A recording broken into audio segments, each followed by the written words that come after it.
Now, I would like to invite Dr. Waheed Ahmed Khan, the head of the department, for the introduction. And I would also like to request Dr. Waheed to give the welcome address by the prorector, who will join us a little late because he will come with the chief guest. Distinguished guests, faculty members, students, welcome to this very important event today. I'll, as an introduction and welcome as well, I'll just combine things. I'll just introduce department and kind of events we are doing, especially significance of this kind of events. Then I will also speak about importance of this topic, why we chose this topic for today's event. So, our IR department, for guests, those who are not from UCP, for them, it's not very old department. About 4 or 5 years ago, we started this, but it grew very fast. We have about more than 600 students. We have MPhil program and also BS programs with 600 students. Our faculty, we started with 3 faculty members, and now we are about 16 IR faculty members and about 5-6 allied subject faculty members in department. 6 of them are PhDs, and rest of almost all of them are also pursuing their PhD. They are at different stages. So our department is at a very important stage right now. We can make some kind of impact at Lahore as well as overall in the community. Also, it depends a lot on you guys, students as well. And main purpose of these events is also to educate you and also bring you in this kind of current affairs. And actually, starting with HEC for last couple of years, I'm involved in this kind of visits to HEC and other things. But also our pro-rector, Dr. Nasser, he joined last year. He, I think, completed 1 year now. They had this full-fledged kind of push towards industry linkages. And there is this sense, starting all the way from Higher Education Commission in Islamabad and other universities as well, they are all pursuing this thing that degrees should be relevant. So we should not study only theory in the classroom, but also practically. We do things. So last year, some of you might know, I think we have Facebook as well, we share things. We had a lot of events. So I think, if I can remember correctly, we had event on Iqbal, we had one event on Afghanistan border, Durand line, and all those kind of things. Plus, we had just a month ago, in February, we had visit to Islamabad. So our senior students, MPhil and BS students, they visited Islamabad. I went with them. We went to different think tanks, very important thing like Institute of Regional Studies, ISSI, International Strategic Studies, Islamabad. Then Foreign Office, we went there as well. It was like 4-day trip. You guys are, I believe, mostly juniors, so you also should be looking forward to that. Last summer, we also sent students to internships in Islamabad mostly. Almost all of our students, senior students, they went there. And you will also be going there. So overall, this thrust is for the department as well as overall academia. The main thrust is to make things relevant for the students. And also, I was just talking to our guest here, Dr. Abbas, that he said, like, just 10, 20 years ago, nobody knew even about international relations. Mostly people would go for biology or medical or engineering field. But now if we see that there is a phenomenal growth, like even within 4 years, we have like more than 600 students in international relations. And it shows this thing that our youth, they are very interested in what's happening in Pakistan and around the world and why things are, and now you guys will be future experts. And those experts you will be listening to, your goal should be, they should be your role model as well, that you will join their ranks in the future after graduating and become part of a very vibrant community, and also to get your degrees that are relevant as well, get knowledge, and so that you can be able to solve problems, Pakistan's problems, also international. There are a lot of things that always keep going on, environment. Today's topic, for example, water issues and other things. So these are also very important, and they require all skilled people, and you guys are supposed to get those kind of skills. So in your classes, one thing you should also, you can do at this moment, Start reading newspaper regularly. I don't think you get enough from TV channels. They repeat the same thing over and over.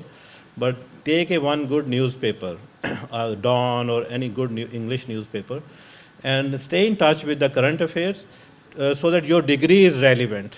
So if you don't do that, after 4 years of BS program or MPhil, you might have a degree, but you will not be able to get a job or stuff. So if you, in order to stay in touch, in order to make your degree more relevant, you have to become more aware of what's going on around the world and what kind of problems that need to be solved that you can become part of, either through CSS, or you can also, there is not just CSS, you can do other things as well. You can join other NGOs, international organizations and other things to make a difference. And a lot of Pakistanis, they have done so. So you have this opportunity to do that, but it all depends on you as well. Start preparing yourself from today. And event like today is also a series of those kind of initiatives we have.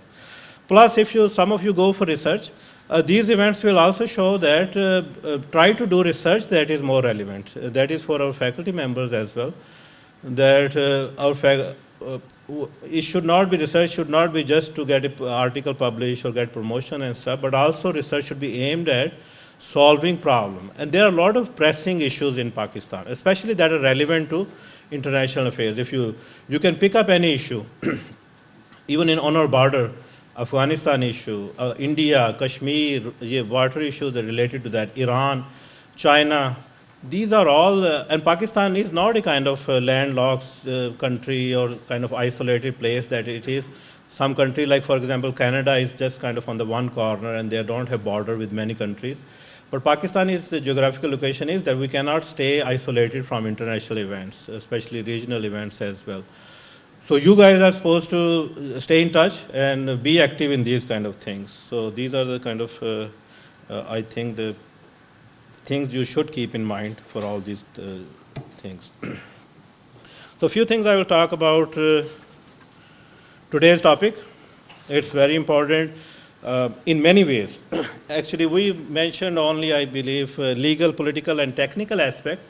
But if you look around, mostly in advanced industrial countries, if you look at England, I was talking to our honorable guest here, Dr. Abbas, in that room as well, that even the countries or cities were built around waterways. If you look at the British history, most of their major cities, they were built around rivers. If you look at America, if you look at Canada, most of the country, or even in Pakistan. Punjab, ever since British, they created this canal system. Most of the cities were developed afterwards. So that's kind of, so this water issue has implications starting right from civilization itself. So even if you go to the historical civilization like Harappa or Mohenjo-daro, they were also on the banks of rivers. So that's kind of important. And if there is some kind of even indication that those rivers are in danger, so they will have also implications for our cities and our whole civilization as well. So in that sense, this topic is very broad, and we can talk about all those kind of demographic issues. We can talk about their civilizational issues, and also a few that we mentioned, sociology type, what kind of, even when Indus Water Treaty was signed, there are 3 rivers that were given to India, and those rivers that were given, the population in those areas, they were starved from water, and most of those areas, I believe Bahawalpur or those kind of areas, they were starved of water, and their civilization also affected due to that. And if we have this kind of implications, it will also have those demographic and social implications. Moving on, if you look at the Kashmir issue, it is also, core of this issue is also related to water, because most of our rivers, they come from Kashmir. And even a Kabul river from Afghanistan, there are also these kind of issues that are related to mainly water as well. So that's kind of, especially a country like Pakistan, it becomes very important political issue, even for survival. For Pakistan's survival, it is very important that we stay focused on this kind of issues and try to solve them. And our speakers will talk about technical aspects also, but they'll also delve into these political aspects as well. And again, and these issues, they don't get resolved in a day or two. Maybe by the time you guys join, graduate, you can also join join others who are working on these issues and bring that up. Political issues, foreign policy issues, I mentioned, for example, relations between India and Pakistan. They are mainly related to, if you look into even Kashmir issue, other than territory, most important aspect of that issue is this water issue that we are very concerned, even starting from Ayub, General Ayub, ever since Indus water treaty that some of our speakers will talk about. So in that sense, that's also, there is I had some debate, our guest again, that there is some kind of crisis situation in Pakistan. He said maybe that could be more politically motivated, but we will have more education on that as well, whether Pakistan is becoming a water scarce country in 2025, someone gave that deadline. So Dr. Abbas will talk about that in more detail. But still, like we need to save those kind of do planning, proper planning, like other important countries in the world they do before time. What are the alternatives? A few things I think the government, current government and even previous government, the Chief Justice, I think he started that, building more dams, saving water, and also other kind of saving water and also relation of this issue to the environment as well. And if we look around in United Nations and other, you guys are students of international relations, environment is becoming a very important national and international issue. And water is also linked to that. So demographic, social, political, environmental, so all aspects, if we go, we can go even for a week if you start getting into details of all this, but we try to limit ourselves to these kind of events. So, so our speakers will talk about technical aspects, Indus Water Treaty mainly, and if there is an issue of water scarcity that is coming up in the future. We have one speaker, Javeria, Miss Javeria just joined. She will talk about environment, impact on environment and that kind of issues. We have speaker Dr. Usman Askari, your own, I think, favorite teacher here. He will talk about political aspect, relations with India. So these all important aspects will be covered. Plus, we are also expecting Chairman Wabda, Lieutenant General, I think he'll be coming, with Pro-Rector. He will also talk about on this part main issues that are related to this topic. And we tried, our team worked very hard. Dr. Usman Askari, Dr. Ilyas Ansari, Umar Shaur, Usman Shahid, most of these teachers you know, Aisha Kamal, they worked very hard, diligently. For almost a month, we have been working on this to make this event possible. And you guys should be actually proud of these teachers as well, that they are working day and night, even over the week, some students as well. Our empire, that our student society, members of that, and other our senior students as well, they'll be working very hard to make this possible. So I will also thank them and I also ask them to have to give them recognition as well. So I don't think I have much time. I don't want to get between you and the speakers. We have very worthy speakers, very important. I think 3 of them we got from Islamabad. Then Chairman Wabda from here. They are the top people within Pakistan hierarchy. These are the top people who know about this issue and who are practically working on this issue to try to solve these issues in many ways.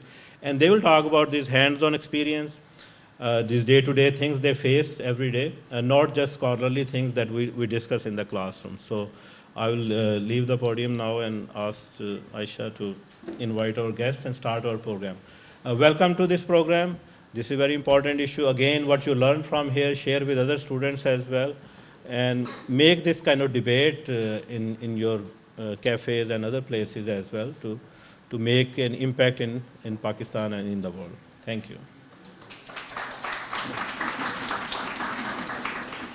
Our first speaker for the day is Dr. Hassan Abbas. Dr. Hassan Abbas holds a PhD in hydrology and water resources from Michigan State University in the US and has worked in the water sector across 3 continents.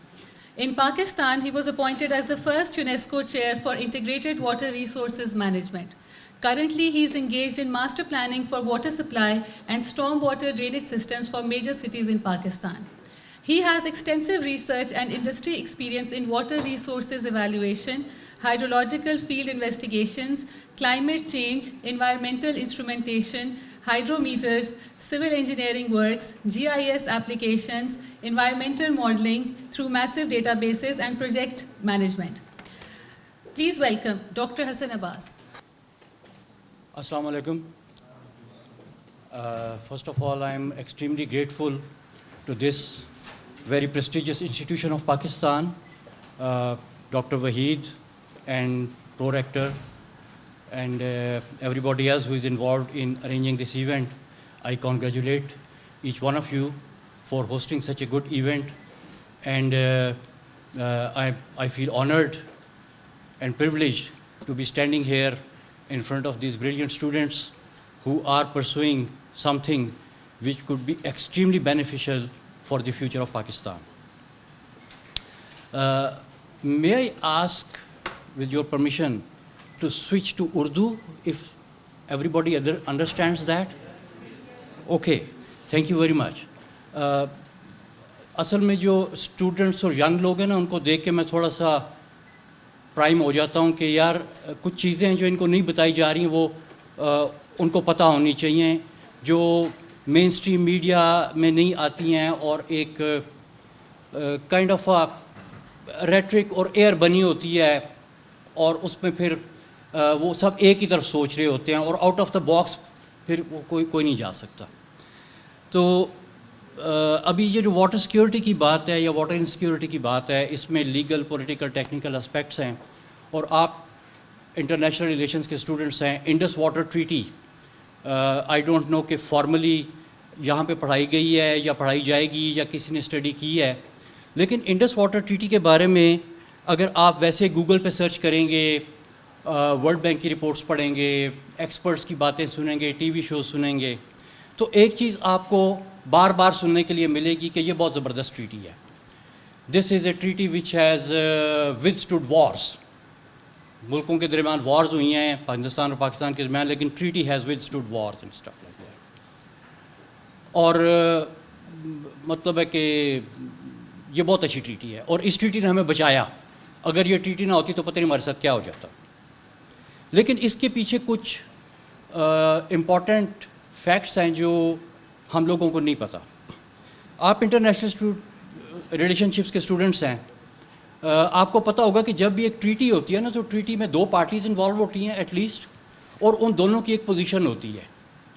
اور treaty اس وقت ہوتی ہے جب وہ دونوں اپنی positions میں کچھ نہ کچھ گیو اینڈ ٹیک کرتے ہیں. They meet somewhere in between, sometimes slightly biased on this side, sometimes slightly biased on this side, and ideally right in the middle. وہ چیز وہ جب سیناریو بنتا ہے تو پھر ٹریٹی سائن ہو جاتی ہے. انڈس واٹر ٹریٹی کے کیس میں کیا تھا؟ انڈس بیسن کے دریا تھے جو تقریباً جن کے سب کے ہیڈ واٹرز انڈیا میں تھے، اور وہ سارے کے سارے دریا الٹیمیٹلی پاکستان کے لینڈسکیپ میں سے فلو کر کے تو نیچے عریبین سی میں جاتے تھے. 1948 میں انڈیا نے وہ کینالز بند کر دیں جو پاکستان میں اریگیشن کا واٹر لے کے آ رہی تھیں، اور اس سے پاکستان کا تقریباً 5% اریگیٹڈ ایریا امپیکٹ ہوا.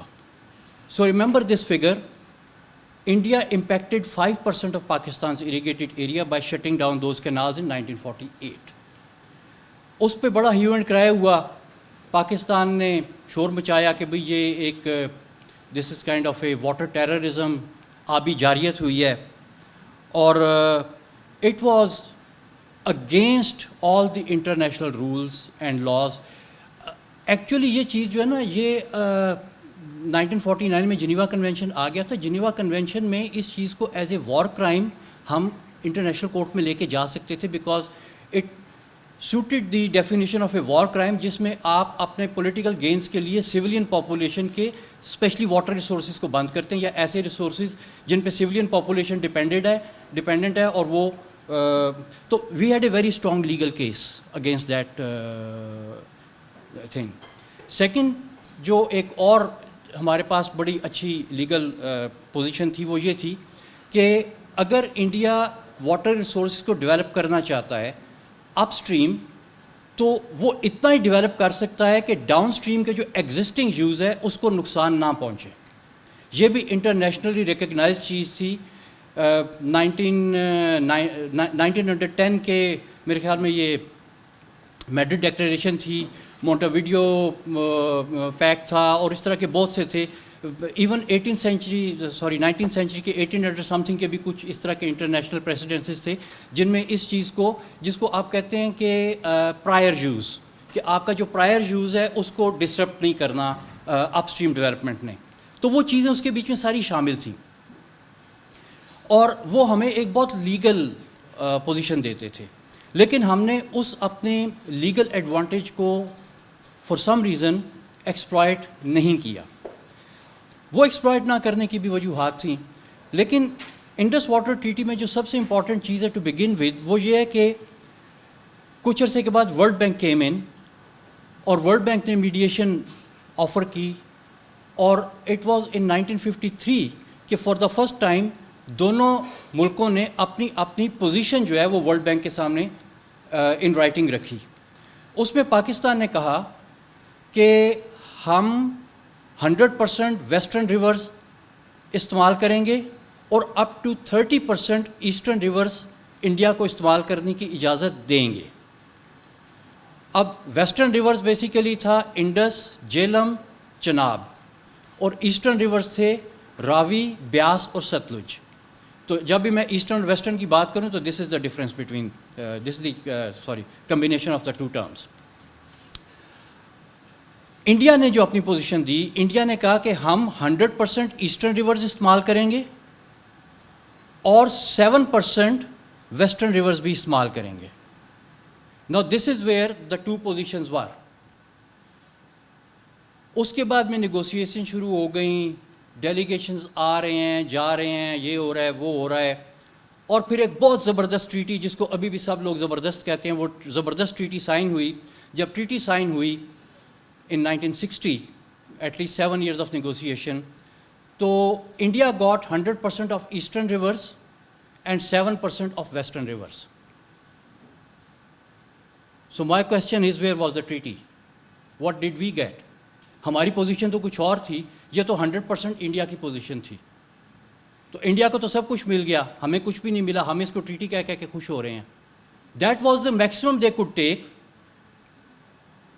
اس کے بعد میں ایک بڑا انٹرسٹنگ کیریکٹر تھا ڈیوڈ ای لیلینتھل. اس کو اگر آپ کو موقع ملے تو ضرور پڑھیں. اس نے 2 ایسیز لکھے تھے پاکستان کے اور انڈیا کے یہ جو واٹر ڈسپیوٹ تھے اس کے خلاف. Why he became relevant to this, ایک تو یہ کہ وہ امریکن بیوروکریسی میں اس نے کام کیا ہوا تھا, وہ امریکن ایٹامک انرجی کمیشن کا ہیڈ رہا ہوا تھا, اور اس کے بعد میں وہ ٹینیسی ویلی اتھارٹی ایک وابڈا کی طرح کی آرگنائزیشن تھی, اس کا ہیڈ رہا ہوا تھا. Technically he was a lawyer, اور اس نے جب وہ آیا یہاں پہ as a private citizen, he visited the 2 countries. وہ پرائیویٹ سٹیزن اس نے کیوں ان کنٹریز کو وزٹ کیا, کیونکہ after World War II world bank was looking at investment opportunities all over the world, اور ایک کمپنی تھی لازارڈ فرارس, وہ ورلڈ بینک کا انویسٹمنٹ کنسلٹنٹ تھی. اور mister Lilienthal after living the government job was a consultant with Lazard Freres. تو basically there was a conflict of interest, اور یہ برٹش میموائرز میں یہ چیز لکھی گئی.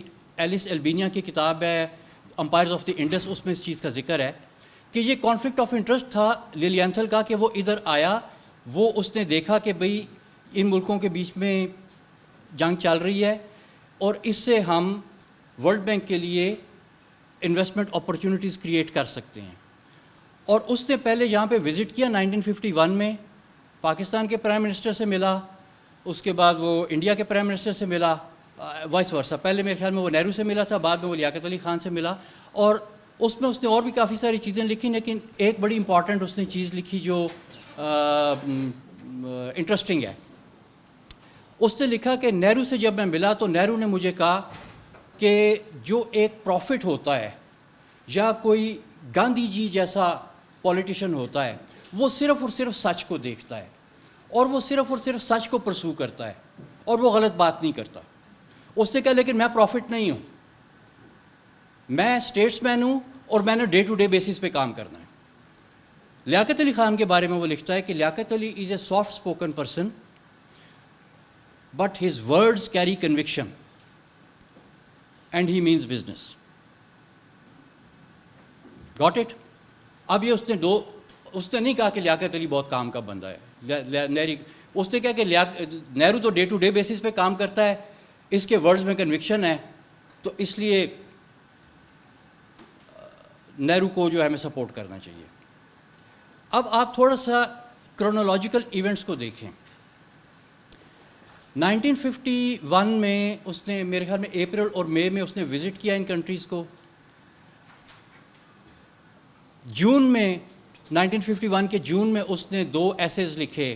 ایک ایسے اس نے لکھا جس میں اس نے لکھا آر وی لوزنگ انڈیا, اور اس میں اس نے آرگیو کیا کہ ورلڈ وار کے بعد چائنا آزاد ہوا اور چائنا آزاد ہونے کے بعد اسٹیٹ اوے کمیونسٹ بلاک میں چلا گیا. یہ کولڈ وار کا زمانہ تھا. اس نے کہا کہ اگر انڈیا بھی کمیونسٹ بلاک میں چلا گیا تو وی ول لوز ایشیا, کیونکہ یہ 2 بڑے ملک ہیں اور اگر یہ دونوں کمیونسٹ بلاک میں چلے جاتے ہیں تو so we should not let India drift itself into the communist bloc. تو وہ اس کا پہلا آرگیومنٹ تھا. اس کے بعد میں اگست 1951 میں اس نے دوسرا آرٹیکل لکھا. اس نے لکھا اینادر کوریا. یہ آرٹیکل اس نے پاکستان کے بارے میں لکھا اور اس نے کہا کہ پاکستان میں ایک اور کورین وار جیسی سچویشن بن سکتی ہے, کیونکہ یہ پاکستان والے جو ہیں یہ انڈیا کے ساتھ پانی پہ جھگڑا کر رہے ہیں. حالانکہ Pakistan was not aggressor, India was doing aggression. اس نے کہا کہ پاکستان والے ان کے ساتھ جھگڑا کر رہے ہیں اور کیونکہ پاکستان مسلمان ملک ہے, اگر ان کی جنگ ہوئی تو اس میں دوبارہ ایک جو ہے نا وہ کوریا کی طرح کی سچویشن پیدا ہو سکتی ہے. پھر اس نے لکھا کہ پاکستان کا جو لیگل کیس ہے, نا this is very important, he was a lawyer himself, he was not an engineer, he was not a politician, his core was law, he was a lawyer. اور وہ لائر کہتا ہے کہ پاکستان کا جو کیس ہے legal case against India it is very strong, اور اگر پاکستان انٹرنیشنل کورٹ میں جاتا ہے اپنا کیس لے کے تو Pakistan will win the case. Therefore, Pakistan should be told not to go to the international court. اور اس نے کہا کہ یہ جو مسئلہ ہے نا ان کے پانی کا, یہ تو نہ پولیٹیکل ہے, نہ ریلیجیس ہے, نہ لیگل ہے, یہ مسئلہ تو ٹیکنیکل ہے. اس لیے ٹیکنیکل لوگ آئیں, انجینئرز بیٹھیں, دوسرا فائنینشیل کا مسئلہ ہے, فائنینشیل انسٹیٹیوشنز آئیں وہ بیٹھیں اور مل کے اس مسئلے کا حل کریں, اور اس کا جو ہے نا ایک جوائنٹ پلان بنایا جائے جس کے تحت جو ہے نا یہ ان دریاؤں کے بیچ میں سٹرکچرز بنائے جائیں, نہریں, یہ وہ سارا کچھ بنا کے تو یہ سسٹم جو ہے نا اس کو چلایا جائے. اس کے بعد میں اس نے خط لکھا ورلڈ بینک کے پریزیڈنٹ یوجین بلیک کو. اس نے لکھا کہ انڈیا اور پاکستان میں there are good business opportunities and you must write to the 2 prime ministers of the prime minister of the 2 countries. آپ ان کو لکھیں اور وہ پھر آپ ان کو انگیج کریں تاکہ وہ اپنے پانی کا جھگڑا جو ہے اس میں آپ کو بزنس اپرچونیٹیز دیں. اب اگین آپ کرونالوجی دیکھتے جائیں ایونٹس کی.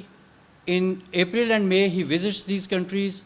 In June he writes the first article, in August he writes the first article, and again in end of August he writes a letter to Eugene Black telling him to write letters to the prime ministers of India and Pakistan. And in September Eugene Black writes a letter to both the prime ministers of Pakistan and India کہ جی the bank would offer its good offices to come and talk about your water disputes. لیکن اس میں world bank کے Eugene black کوئی formula نہیں دیتا کہ جی کیا کرنا ہے اور کیا نہیں کرنا. آپ نے لیگیلٹی میں جانا ہے, آپ اس کی نیگوسیشن کرنی ہے, کوئی ٹریٹی سائن کرنی ہے. ورلڈ بینک یہ بھی نہیں کہتا کہ وہ کس قسم کی سروسز آفر کرے گا except for a space in his own offices. Next month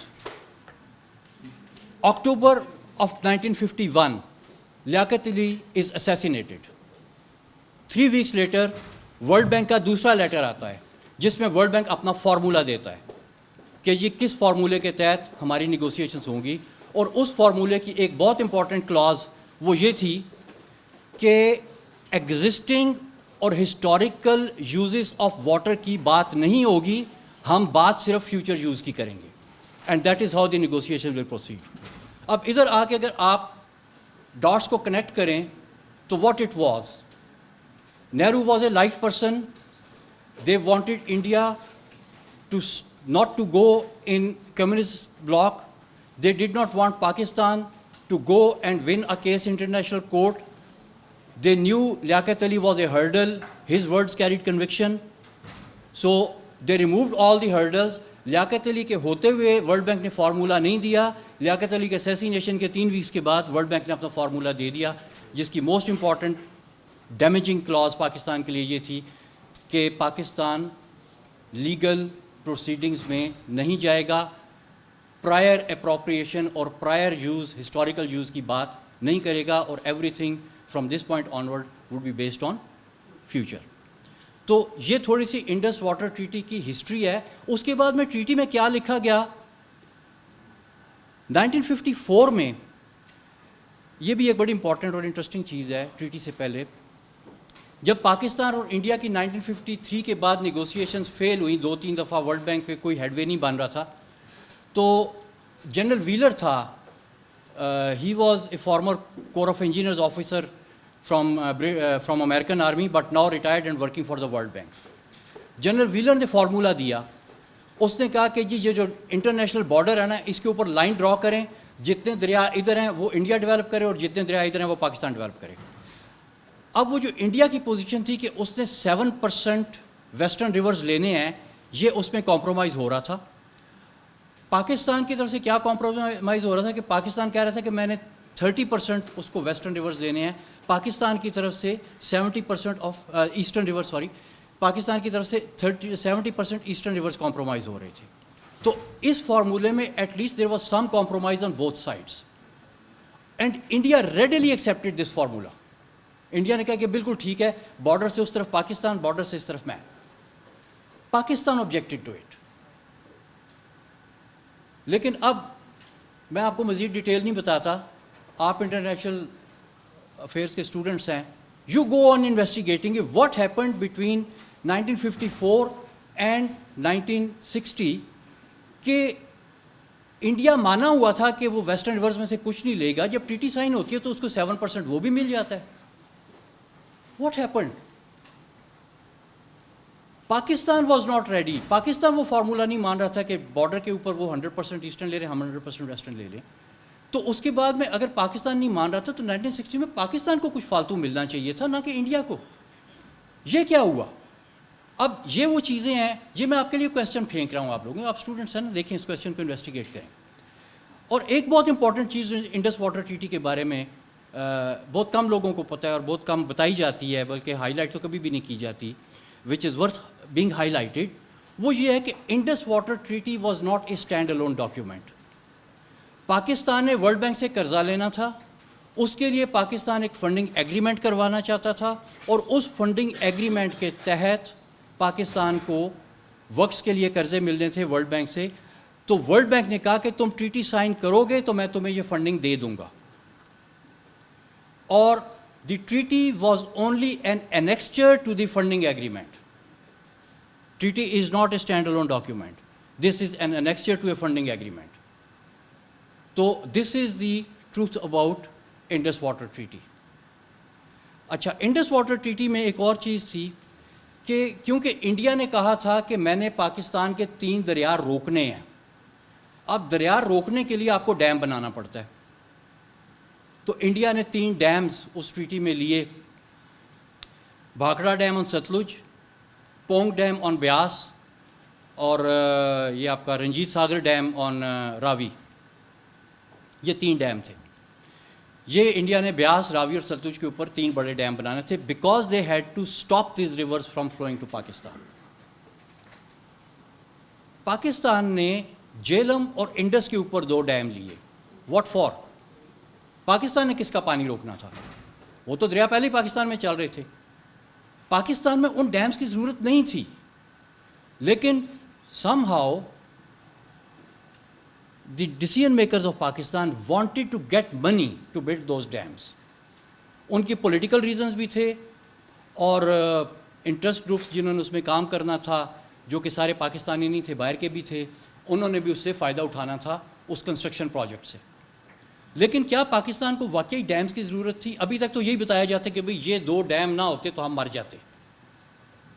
ٹھیک ہے, کتنا مرتے وہ میں آپ کو تھوڑی دیر کے بعد بتاتا ہوں کہ ہم کتنا مرتے اور کتنا نہ مرتے. لیکن اس سے پہلے جب ان ڈیمز کی بات ہوئی تو پاکستانیوں کو بتایا گیا کہ بھئی آپ کا جو اریگیشن سسٹم ہے جس کے لیے آپ یہ ڈیمز مانگ رہے ہیں, your irrigation system does not need dams. آپ کو ڈیمز کی ضرورت نہیں ہے اریگیشن کے لیے, کیونکہ آپ کا جو اریگیشن سسٹم ہے وہ رن آف دا ریور پہ چلتا ہے اور رن آف دا ریور اس کو فلی سپورٹ کرتا ہے. تو آپ کو اریگیشن کے لیے ڈیمز کی ضرورت نہیں ہے. لیکن پاکستانیوں نے کہا کہ نہیں, ہم نے پھر بھی ڈیمز بنانے ہیں, اور پھر اس چکر میں یہ فنڈنگ ایگریمنٹ ہوا تھا اور آپ کو پیسے ملے تھے ڈیمز بنانے کے. یہ تھوڑا سا پریمبل تھا انڈس واٹر ٹریٹی کا, اور کہ ہم نے وہ کیوں ڈیم بنائے جن کو ہم کہتے ہیں کہ یہ بہت زبردست ڈیمز ہیں. اب میں آ جاتا ہوں اس کے اوپر.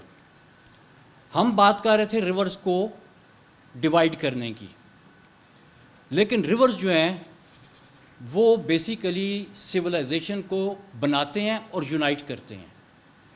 یہ میرا پچھلے سال کا ٹویٹ ہے جس پہ میں نے کہا تھا کہ rivers are a source of uniting people, not dividing people, but water will divide people if people will divide water. اور یہ وہ وجہ ہے کہ آج تک ہم ان دریاؤں کی تقسیم کے بعد پاکستان ہندوستان کے ریلیشن شپ ٹھیک ہو ہی نہیں سکے. پنجاب سندھ کے جھگڑے آج بھی جاری ہیں. ہیڈ اور ٹیل والا جو فارمر ہے اس کے جھگڑے آج بھی جاری ہیں. ہم پانی کو ڈیوائڈ کرتے ہیں. ہم کہتے ہیں my water your water, his water her water, our water their water. Water is water. Water does not belong to anyone but everyone belongs to water. ہم سب اس وقت انڈس ویلی کے residents ہیں. بے شک باہر سے آئے ہوئے ہیں, لیکن right now sitting here any one who is here within the boundaries of Indus Basin for last 3 months is 70% Indus water. ہمارے باڈیز میں نا 70% واٹر ہے, اور ودن 3 months ہمارا پانی پورے کا پورا ریسائیکل ہو جاتا ہے. Like 3 months ago the water that was in you is not in you anymore. تو آپ 70% چینج ہو گئے ہیں. اور وہ پانی کہاں سے آیا ہے؟ آپ نے اسی انوائرمنٹ میں سے پانی پیا ہے, اور وہ پانی انڈس بیسن میں سے کہیں نہ کہیں سے نکل کے آیا ہے, چاہے وہ باٹلڈ واٹر ہے, چاہے وہ ٹیپ واٹر ہے, چاہے وہ گراؤنڈ واٹر ہے. تو ہم سب اس وقت 70% انڈس واٹر ہیں. واٹر بہت بڑی یونٹی کی فورس ہے. تو اس لیے ہمیں یہ چیز نہیں بھولنی چاہیے کہ ہاؤ واٹر یونائٹس پیپل. لیکن water is actually very I mean it behaves like an angry elder if you divide it. اب انڈس جو ہے اس کو میں کہتا ہوں اٹس اے ریور ڈیوائڈیڈ, اور اس میں ہم تربیلا ڈیم کے اوپر آ جاتے ہیں. اب میں تھوڑی سی ٹیکنیکل بات کروں گا کہ ٹھیک ہے میں نے بڑی ایموشنل باتیں کر دی, میں نے ٹیٹی کو کرٹیسائز کر دیا, یہ کر دیا, وہ کر دیا, لیکن at the end of the day we had a huge structure built, it's being used, it's still in use, اور اس کے بارے میں بتایا جاتا ہے. چیئرمین وابڈا صاحب آئیں گے, وہ نئے بننے والے ڈیمز کے بارے میں بھی انشاءاللہ بات کریں گے, جو بنے ہوئے ہیں ان کی بھی بات کریں گے, اور ان کو بتائیں گے کہ یہ کتنے یوزفل ہیں ہمارے لیے. تو ان کے یوزفل ٹیکنیکل جو ہے وہ تھوڑا سا میں بھی آپ کو بتا دیتا ہوں. تربیلا ریزروائر کی ہم بات کرتے ہیں. یہ ڈیٹا ہے تربیلا میں ہر سال کتنا پانی آیا ہے اور کتنا اس میں سے نکلا ہے, اور یہ ڈیٹا جو ہے یہ وابڈا کی ویب سائٹ پہ پڑا ہوا ہے. اور میں نے یہ ڈیٹا جو ہے دیکھیں 2008-9 پہ ختم ہو رہا ہے. وابڈا پہ ابھی تک کا بھی ڈیٹا ہے, 2020 تک کا بھی ڈیٹا ہے, 21 کا بھی ڈیٹا ہے. میں نے 2010 پہ آ کے اس ڈیٹے کو ختم کر دیا, اس سے آگے کے لیے میں نے نہیں لیا, کیونکہ یہ پہلے 35 سال ہیں تربیلا ریزروائر کے. کیونکہ اگر میں آخری سالوں کا ڈیٹا بھی اس میں ڈالوں گا نا تو اب وہ سلٹنگ کی وجہ سے اس کی لیک کی کیپیسٹی کم ہو رہی ہے اور اس کی پرفارمنس خراب ہو رہی ہے. ظاہر ہے وہ ڈیم ایج آؤٹ ہو رہا ہے, بوڑھا ہو رہا ہے. تو اس لیے میں نے اس کے جو جوانی کے دن ہیں جس میں اس کی پروڈکشن ہمارے لیے میکسیمم تھی, میں نے صرف وہ ڈیٹا لیا تاکہ اینڈ والا ڈیٹا اس کی پرفارمنس کو سکیو نہ کرے. تو یہ ان اور آؤٹ کا ڈیٹا ہے کہ کتنا پانی آیا کتنا گیا. اس میں ایک چیز آپ بڑی انٹرسٹنگ آپ دیکھیں گے کہ بلو بارز جو ہیں وہ پانی آ رہا ہے اور اورنج بارز جو ہیں وہ پانی جا رہا ہے. اس میں آپ دیکھیں کہ ہر سال آلموسٹ جتنا پانی آیا ہے اتنا پانی نکل گیا ہے. ایک دفعہ بھی ایسے نہیں ہوا کہ اس سال زیادہ بڑے فلڈ آئے ہیں تو ہم نے پانی روک کے بچا لیا ہے اور اگلے سال پانی کم آیا تو ہم نے اس کو نکالا ہے. یہ صرف میرے خیال میں یہ جو دوسری بارز ہیں اس کے بیچ میں ہے کہ آیا کم ہے اور نکالا زیادہ گیا ہے, لیکن اس کے بعد میں آپ دیکھیں دیر از ویری لٹل ڈفرینس. تو basically Tarbela had never transferred the waters from a wet year to a drier year or from this year to the next year. Tarbela میں annual water transfers کی capacity نہیں ہے. So this is our biggest reservoir and this is what the data of WAPDA is telling us. Yes, but there is seasonal transfer. Monsoon میں جب بارشیں زیادہ ہوتی ہیں تو تربیلا پانی کو روک لیتا ہے, اور جب بارشیں کم ہوتی ہیں تو تربیلا پانی کو ریلیز کرتا ہے. اس میں اگر آپ دیکھیں تو جس کے ہے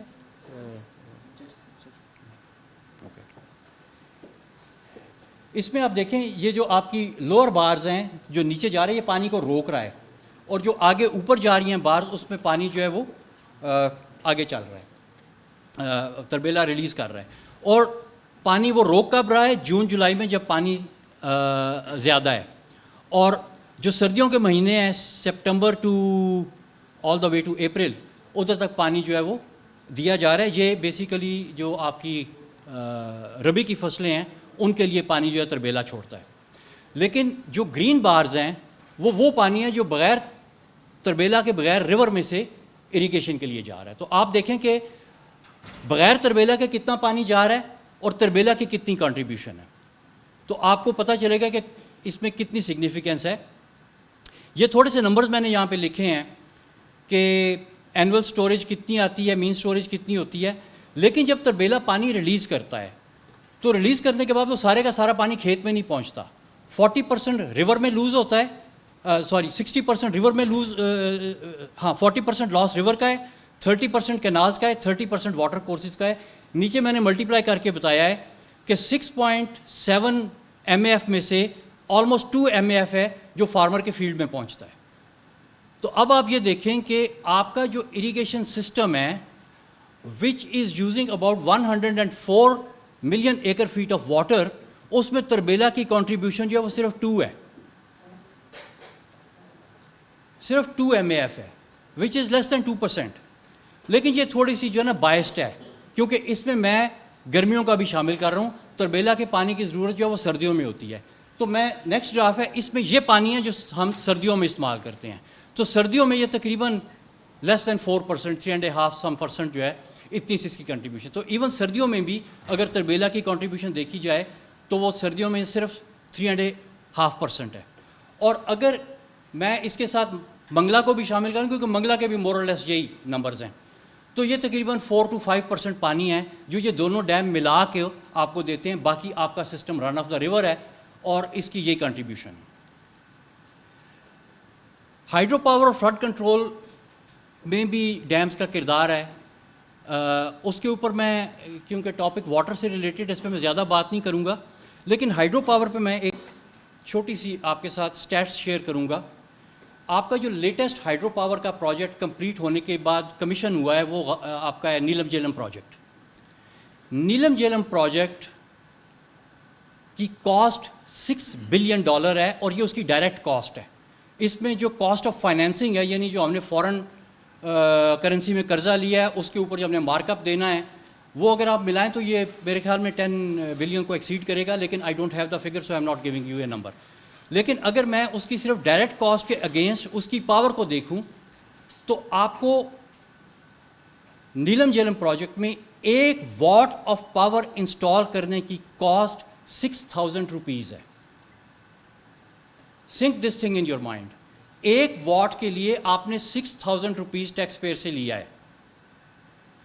آپ بازار میں جائیں وہ ریڈی والا جو جس نے بیٹری لگائی ہوتی ہے اتنا سا سولر پینل اس نے رکھا ہوتا ہے اور رات کو وہ 100 واٹ کی LED جلاتا ہے. اس کا یہ جو پورا سسٹم ہے نا solar plus storage plus 100 what's of LEDs یہ 5,000 روپے کا ہوتا ہے اور اس پہ میکسیمم 100 واٹ کی LED جل رہی ہوتی ہے. اگر میں اس کی کاسٹ دیکھوں تو اس کی 1 واٹ انسٹال کرنے کی جو کاسٹ ہے وہ 50 روپے سے زیادہ نہیں ہے. آپ نے نیلم جل بنایا, آپ 6000 کا 1 واٹ انسٹال کر رہے ہیں, ادھر وہ ریڈی والا solar plus storage renewable energy کے سولوشن میں 60 روپے کا کر رہے ہیں, 50 روپے کا کر رہے ہیں, 100 ٹائمز لیس. تو what is the comparison and how wise it is کہ جب سولر کی ٹیکنالوجی اتنی ایڈوانسڈ اس وقت ہو چکی ہے کہ ایک ریڈی والا 100 گنا کم پہ واٹ انسٹال کر کے پاور یوز کر سکتا ہے, تو آپ اگر اس سسٹم کو اپ اسکیل کریں تو اپ اسکیل میں اس کی یونٹ کاسٹ کم ہونی چاہیے, بڑھنی تو نہیں چاہیے. تو آپ ان ایکسپرٹس کو کیوں نہیں بلاتے جو آپ کو یہ والا سسٹم لگا کے دیں, انسٹیڈ کہ آپ 100 ٹائمز مور کاسٹ کے اوپر ہائیڈرو کے پروجیکٹس کرتے جا رہے ہیں. So hydro in present day compare to solar doesn't make economic sense period. Flood control 1992 میں بہت بڑا فلڈ آیا تھا ان جیلم ریور. جیلم کے اوپر ہمارا 2nd لارجسٹ ڈیم ہے, اس ڈیم کے گیٹ کھولنے پڑے تھے اور آپ کا اتنا زیادہ پورے شہروں کے شہر ڈوب گئے تھے. We had 1000 people who lost their lives and stuff. اس پہ وابڈا کی اپنی رپورٹ ہے کہ these dams are not designed and meant and manage for flood control. خبروں میں ضرور کہتے ہیں لیکن ڈاکیومنٹیشن میں اس کے ٹیکنیکل مینول میں these dams are not for flood control. وہ کہتے ہیں flood control is only incidental. Incidental کا مطلب ہے کہ ڈیم کی کیپیسٹی سے زیادہ فلڈ آیا ہے, dam will just release it the way they did in 1992. تو اس لیے یہ ڈیم فلڈ کنٹرول کے لیے ہے ہی نہیں ہے. 2010 کا فلڈ جو ہے it brought almost 40 MAF of flood waves. آپ کا سب سے بڑا ڈیم 6 MAF کا ہے. 40 کی ویو کو کوئی ڈیم 3-4 ڈیم بھی آپ اور بنا رہے ہیں تو وہ بھی 40 MAF جیسی ویو کو نہیں روک سکتے. So these dams are not there for flood control and they کی ناٹ کنٹرول فلڈس. اس کے بعد میں ایک بڑی امپورٹنٹ چیز ہے disrupted rhythm of the river. یہ تو میں نے اس کو آپ کی ٹیکنیکل چیزیں بتا دی نا, اب میں اس کی ایکسٹرنیلٹیز کی طرف جا رہا ہوں کہ وہ نقصان ہمیں کیا پہنچاتا ہے. فائدہ تو جتنا سا اس نے پہنچایا ہم نے دیکھ لیا, اب ہم یہ دیکھتے ہیں کہ وہ نقصان کتنا پہنچاتا ہے. Fuel for feuds between federating units. Punjab اور سندھ کا جھگڑا ہوتا ہے ہر سال گرمیوں میں. وہ کیوں ہوتا ہے؟ Here is the reason. یہ میں اس گراف پہ واپس آ گیا ہوں. اس میں آپ دیکھیں کہ تربیلا مئی اور جون کے مہینوں میں, ان 2 مہینوں میں, یہ گرمیوں کے مہینے ہیں, ان میں پانی اکٹھا کر رہا ہے, ریلیز نہیں کر رہا. یعنی جو ریور فلو آ رہا ہے اس کے بیچ میں وہ اس کو ریلیز نہیں کر رہا. اور یہ تقریباً ایوریج اس نے پہلے 35 سال میں تقریباً 2 MAF پانی ہر سال یہ گرمیوں میں ریلیز نہیں کرتا, یہ روک لیتا ہے. اور جب یہ پانی روکتا ہے تو اتنا ہی پانی تقریباً وہ آپ کا دوسرا ڈیم بھی روک لیتا ہے. تو یہ تقریباً 4 کی فگر بن جاتی ہے. 4 MAF پانی جو کہ مئی اور جون میں should have been flowing in the river is held in the dams upstream. اب ہوتا کیا ہے کہ یہ جو مہینے ہیں مئی اور جون کے, they are very critical for the sowing season of Sindh, کیونکہ سندھ میں گرمیاں پہلے آ جاتی ہیں. تو سندھ میں جو سمر کراپ کی سوئنگ ہے اس میں ان کو پانی کی شدید ضرورت ہوتی ہے. جو ردم آف نیچرل ردم آف ریور تھا اس میں تو پانی آ جاتا تھا, لیکن اب یہ جو ڈسرپٹیڈ ردم آف ریور ہے اس میں وہ پانی اوپر رہ جاتے ہیں اور نیچے نہیں آتا. پھر سندھ والے شور مچاتے ہیں کہ پنجاب نے ہمارا پانی روک لیا, اور پنجاب والے کہتے ہیں کہ جی سندھ نے ہمارا پانی روک لیا, اور سندھ والے جھوٹ بول رہے ہیں. اور وہ جھگڑا ہر سال ہوتا ہے. کبھی وہ سندھ کا پریمیئر جو ہے وہ اسٹیٹمنٹس دے رہا ہوتا ہے, کبھی پنجاب کا, کبھی کچھ, تو کبھی ارسا کے ساتھ لڑائیاں, کبھی وابڈا کے ساتھ لڑائیاں. اور اس کے پیچھے کلپرٹ یہ ہے کہ آپ نے ردم کو جو ہے وہ ڈسرپٹ کر لیا.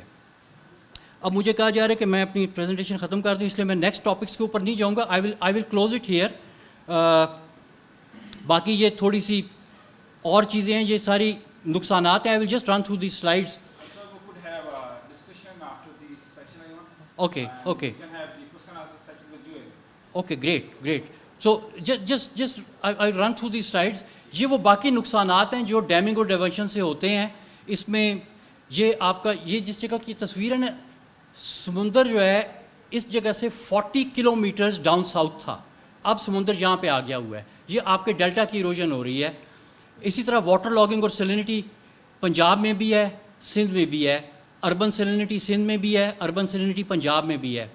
ڈرنکنگ واٹر میں یہ آپ دیکھیں, یہ پنجاب کے گاؤں کے ڈرنکنگ واٹر ہیں. जिसके बीच में आप पोल्यूशन देख रहे हैं कि कितनी ज़्यादा है, बच्चे ये पानी पी रहे हैं। सिंध में the condition is even worse, बच्चे और कुत्ते यही पानी पी रहे हैं। आर्सेनिक आपकी बहुत ज़्यादा आ गई है इसके बीच में। और फिर कुछ हमारे ग्राउंड वाटर रिसोर्सेज हैं, उनके ऊपर बात हो सकती है। I had some solutions as well, वो अभी टाइम रन आउट हो गया, मैं उन पर बाद में बात करूँगा, किसी और सेशन में बात करूँगा। So I just stop it here. लेकिन इसको स्टॉप करने से पहले मैं आपको एक बहुत इंपॉर्टेंट चीज़ दिखाता चलूँ, और वो ये है, हमारी फ़िलॉसफी ये है जिसको हम प्रमोट कर रहे हैं, please let the rivers flow, because flowing rivers are healthier rivers, they create healthier people and healthier environment. और ये सावा रिवर की इधर एक तस्वीर है, सावा रिवर अपने एंड के ऊपर जिधर वो जाके डैन्यूब में गिरता है, बेलग्रेड में। दिस इज सावा river, the boat and the river people. Indus is 5 times bigger than Sawa River, but Indus is a dammed river, and this is what Indus looks at its terminus, the boat and the river people.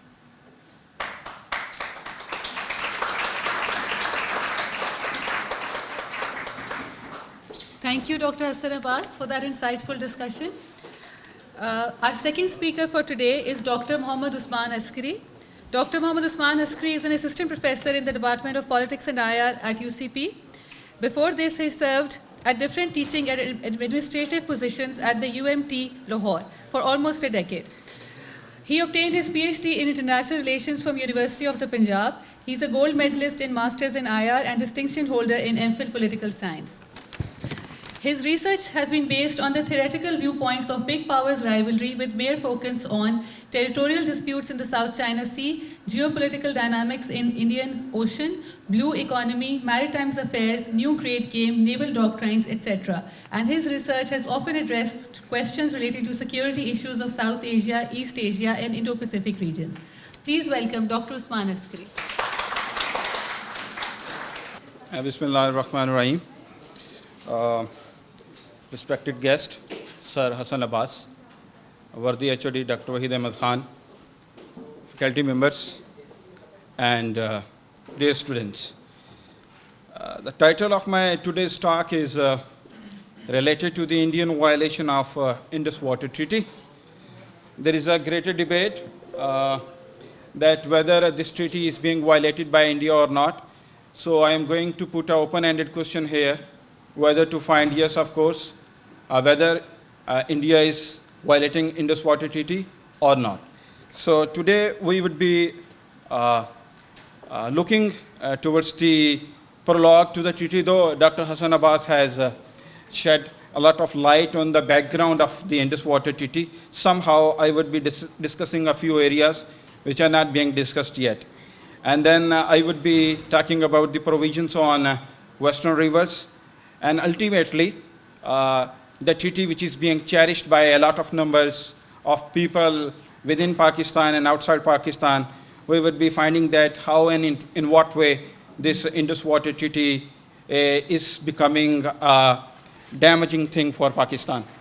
And then we would be talking about the Indian dams on Pakistani rivers, and then the 2 cases that we initiated, and all of those, these 2 questions were being lost by Pakistan. And in the end, we would be trying to find that what is Pakistani conduct being a low riparian state. So starting from the very first point, international community has declared water as earth heritage. Earth heritage means every living being. I am not talking about human being, I am talking about living being. Every living being on this planet is having the right to have an access to water, both in quality and quantity. Let me say it again. International community has recognized this fact that every living being on this planet is having the right to have an access to water, both in quality and quantity. So since, as I have already told you, that this presentation is just for the consumption of my students, so I wanted to have their 100%, and ultimately in the end I would be receiving some interesting questions from them as well. So let's find out how Pakistan is going to become a water scarce territory There are a few factors that I want to discuss and statistics that I want to discuss with you. When Pakistan came into being, at that time per capita surface water availability was 5,260 cubic meter per year. And in 2016, this level has dropped to the 1,000 cubic meters, and research is further suggesting that by 2025, this level would be touching the lowest ebb of 860 cubic meter.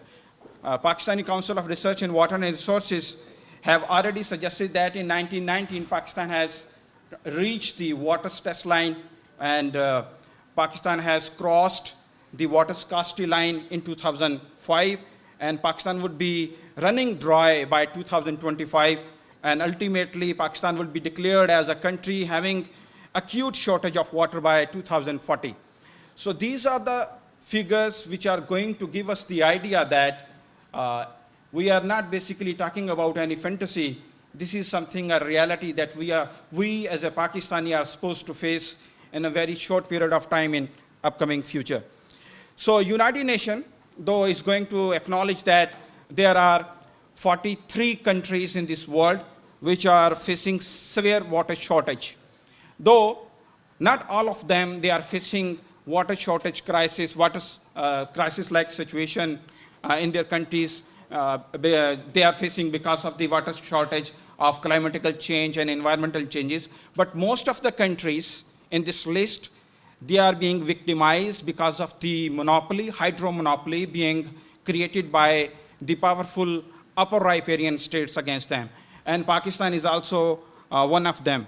And for instance, let me give you and share a few statements being made by fascist Prime Minister Modi against Pakistan in 2016. Prime Minister Modi was coming up with a very provocative statement while suggesting that Pakistan, we will not be even allowing a single drop of water from the eastern rivers to Pakistan. And the time is coming when he was suggesting the phrase that the time is coming when Pakistan boond boond pani ko tarsega. Boond boond pani ko. This was a statement that was being made. And then on another event, he was suggesting that I would be bringing back the Indus water to India. Rather, you know, as Dr. Hassan has already suggested that Indus is a western river, and under the Indus Water Treaty, this river is given to Pakistan. But India is coming up with the idea that, Indian Prime Minister, that India would be having back this treaty, and it would not be available to Pakistan. And then later on, such kind of further very harsh statements were being made by Indian Prime Minister in Pakistan. So a lot of things, they are being suggested by Dr. Hassan Saab with reference to the background of Indus Water Treaty. I'm not going to waste my time over all those discussions, but only one thing I'm going to suggest, that how India is violating Indus Water Treaty. If we see the structure of Indus Water Treaty, there are total 12 articles and 8 appendices. And when this treaty was not being signed, at that time India was just extracting 3 million acre-feet water. And when under the treaty, 3 eastern rivers were being given to India, then India started to have 33 million acre-feet water after the Indus Water Treaty. So it means that from the very first day, Indus Water Treaty apparently seemed in favor of in Indians' favor. Since 3 western rivers, they are being given to Pakistan, the main provisions of the Indus Water Treaty, the basic text of the Indus Water Treaty is going to suggest that Pakistan shall receive the unrestricted use over the waters of the western rivers. Unrestricted use. It means that India is not supposed to have any kind of water from the western rivers according to the provisions of western rivers. And then the second provision is suggesting that India shall be under an obligation to let flow all waters of western rivers and shall not permit any interference with these waters. So when we see these provisions, the very dominating impression that we get from the Indus Water Treaty is that three western rivers, Indus, Jhelum, and Chenab. They are given to just for the usage of Pakistan.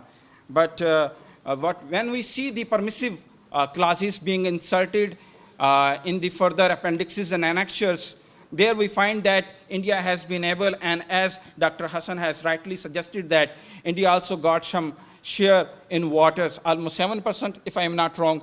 India got the share of 7% in the total waters of western rivers as well. So now let's talk about the defects. Defects of the Indus Water Treaty. The very first thing, you know that traditional Salab irrigation system. This traditional Salab irrigation system vanished once for all, and the territories, very agricultural territories that were located around the catchment areas and the other areas of Satluj, Bias, and Ravi, they disappeared. They disappeared forever, and the agricultural land turned into a barren land. And later on, when Pakistan was forced under this treaty to come up with the link canal systems, and you know that to create the link canal system is again a very expensive work. So in this thing again, Pakistan was forced to come up and spend heavily in order to create the link canal systems and connect them with the agricultural lands of other parts of Pakistan. And with the passage of time, it is something written on the wall that whenever you are going to create any link system, it ultimately gets sedimented, it ultimately gets silted up, and then again we need to re-dig them in order to have a smooth flow of water. And then there are three main areas which the Indus Water Treaty is not going to discuss directly. The very first thing is water scarcity. When this treaty was being signed between Pakistan and India at that time, this thing was not being conceived by the leadership of both countries that sooner or later there would be a time when there would be population explosion in both of the countries, and the treaty, then how this treaty would be negotiating with that fact. This is something, water scarcity issue is not being discussed in the Indus Water Treaty. Another thing is, when Pakistan decided unilaterally and under the treaty to surrender its legal, political, traditional usage on the waters of three eastern rivers, and then Pakistan not only lost these three rights once for all, and then ultimately Pakistan is forced to face the consequences as well. The next thing is related to this treaty is also not talking about the environment and climatical change. This is again a very important thing.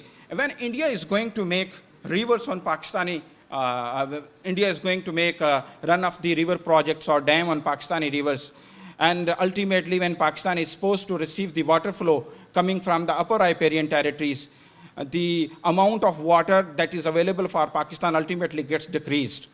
And when Pakistan is going to raise this question with the Indian counterparts, they ultimately make the excuse that this is just because of the environmental and climatical changes because of which the amount of water is being decreased. But the matter of fact is, in the very next slide, you would be finding that how India is going to utilize the maximum amount of the western rivers as well. So the one fact is that is being established once for all is that the major provisions of Indus Water Treaty suggest that India cannot touch Pakistani western rivers. But there are some permissible clauses, some exceptions they are being created, as there is a phrase that the devil lies in the detail. So when we go into the details of the annexures and the appendixes, then there we find that somehow some provisions they are being provided from the western rivers as well, that India can extract or use the water for the run of the river projects or for non-consumptive usage. Achha. Up till now, apparently, though India has made more than 135 dams on Pakistani three western rivers, but two issues became very controversial. One was the Baglihar decision, and other was the Kishan Ganga Dam.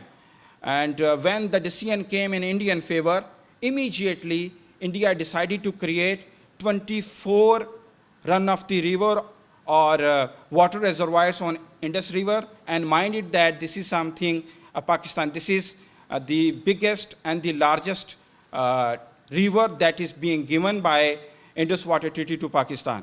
And India then further initiated 77 run of the river or other water reservoir projects on Jhelum River as well, and 35 run of the river projects or other kind of dams, smaller life storage reservoirs were being created by India on Chenab River. So if we count them, we come up with the stat that India is making 136 dams on 3 western rivers.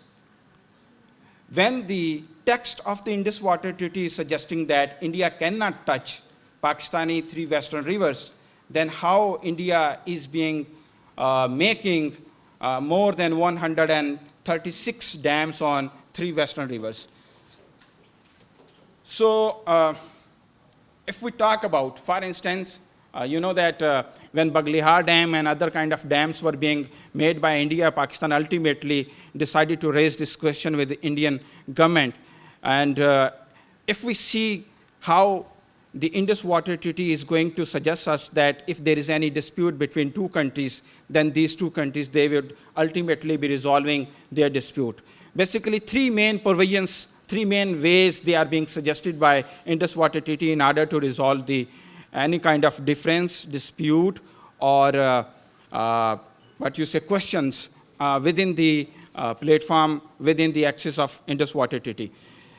Article 9, Annexure F and G suggest that whenever there would be any dispute between Pakistan and India, it will ultimately be sent to the International Court of Arbitration. So if there is a dispute between Pakistan and India, then that dispute would ultimately be sent to the International Court of Arbitration. And if there would be some difference of opinion, difference in terms of the creation of the dams being made by either of the parties, then the issue would ultimately be raised to the neutral expert, as it has happened in the Baglihar Dam. And if there would be some questions, for instance, if Pakistan is willing to ask something about the newly initiated projects by the Indian government, then permanent Indus Commission is being made, and the questions, they are usually being dealt by the permanent Indus Commission. So up till now, Pakistan has raised 2 questions regarding the 2 major projects being made by India on 2 Pakistani rivers. One was the Baglihar Dam and the other was the Kishan Ganga Dam, as I have already told you.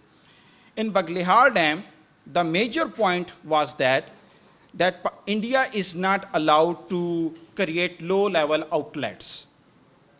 If we refer to the Indus Water Treaty, we ultimately come up with the idea that subpoint D of paragraph 8 of Annexure D suggests that the party, the outlet, जिसको आप लोग कहते हैं कि यानी कि the point from where the water could be released should be of minimal in size, and it should be at the highest level. Pakistani concern with reference to the Baglihar Dam was that if India is allowed to make low-level kind of outlets, then India would be in a position to monitor the timing and flow of the water that would be going towards Pakistan.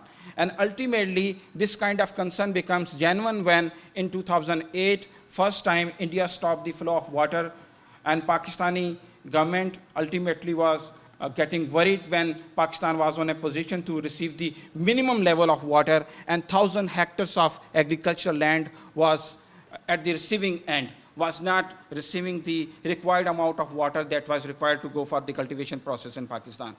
Anyway, the decision came in Indian favor. Reason being, the neutral expert was focusing more on the engineer designs, rather focusing on the security concerns of Pakistan being as a low riparian state. The very next thing that was related to the Kishan Ganga Dam. In Kishan Ganga Dam, Pakistan raised 2 questions and 4 technical points. The very first question was again related to the level of outlets. Remember one thing, as I have already told you, that after the Baglihar verdict, India was making more than 136 low-level outlets. And the similar kind of design was being made by India in almost all of these 136 hydroelectric projects on 3 Pakistani rivers. So when Pakistan raised this question to the International Court of Arbitration, then the reply came in Pakistani favor, and the International Court of Arbitration was suggesting that since there is no sedimentation problem in the Kishan-Ganga territory, then why India has also adopted the same low-level outlets. So this is how, some way, the verdict was in Pakistani favor. But the other thing was making it very simple when, though this is a Pakistani river where India was making a Kishan-Ganga project, but according to the run of the river rules, if two countries or two parties, they are going to make their different projects on the same river, then the country which would be initiating the project earlier would be having more access or right on the waters. With this point of view, Pakistan was coming up with the idea that we initiated Neelam Jhelum project much earlier than the Indian Kishan-Ganga project.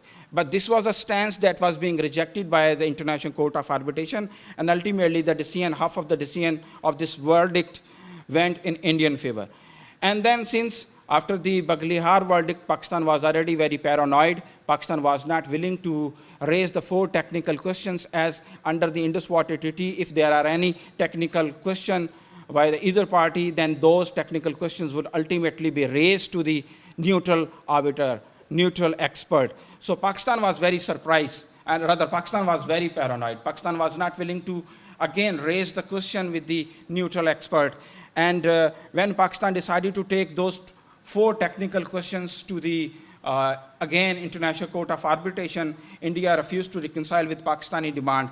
And this is how, because of this stalemate, Pakistan was not even able to capitalize on the Kishan-Ganga award, and ultimately India completed its Kishan-Ganga project.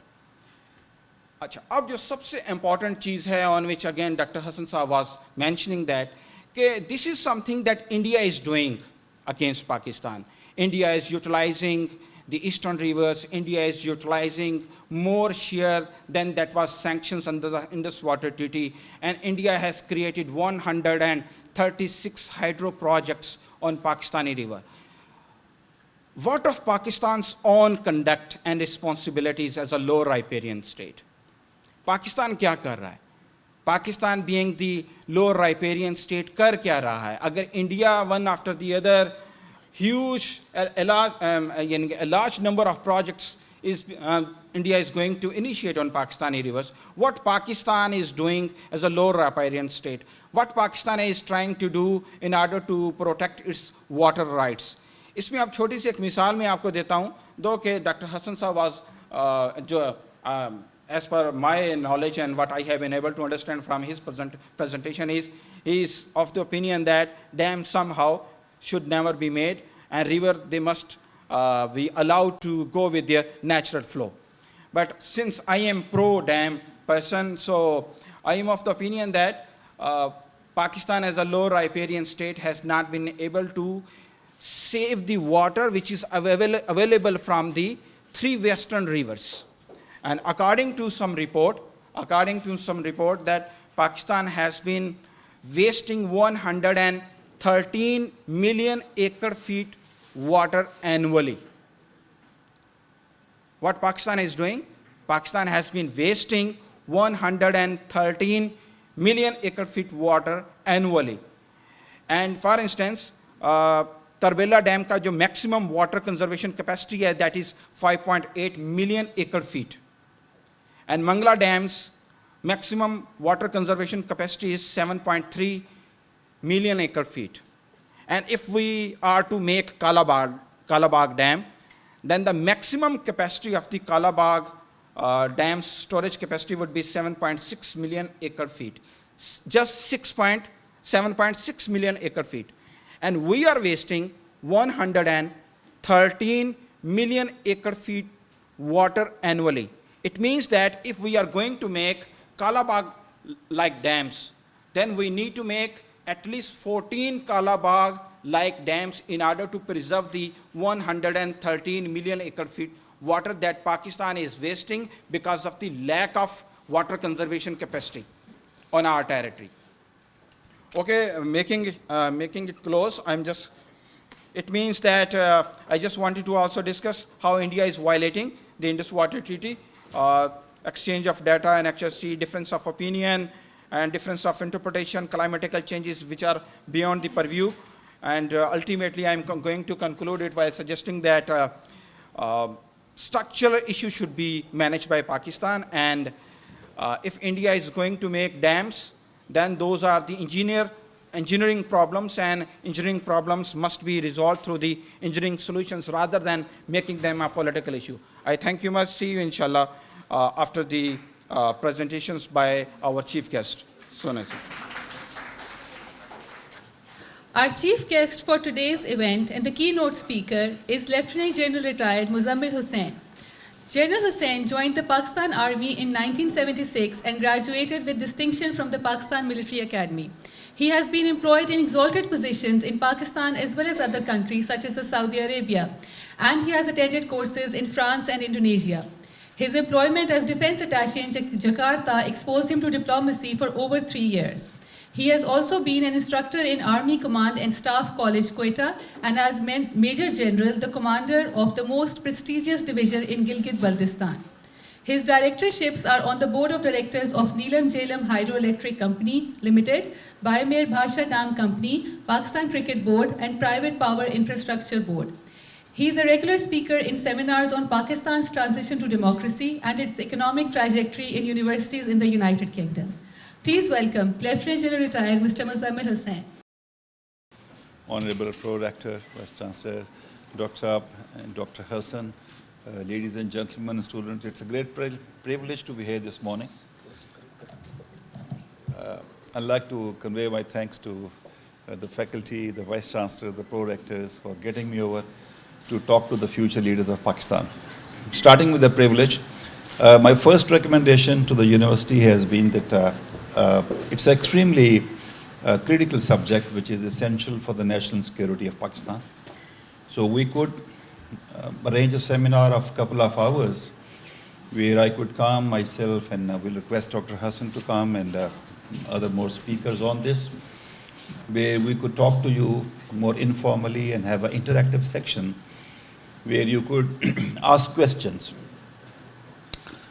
Essentially, you know, because we live in a world which is not equal. So you starting from the unipolar world which started, of course, somewhere in 1980s. If you go back about 100 years, there was the First World War, and then of course after the First World War, then there was a couple of decades and you started the Second World War. And after the Second World War, you again had a Cold War. And then, of course, we witnessed the breaking of the USSR, and then the world is witnessing to a unipolar world for last about 20, 30 years.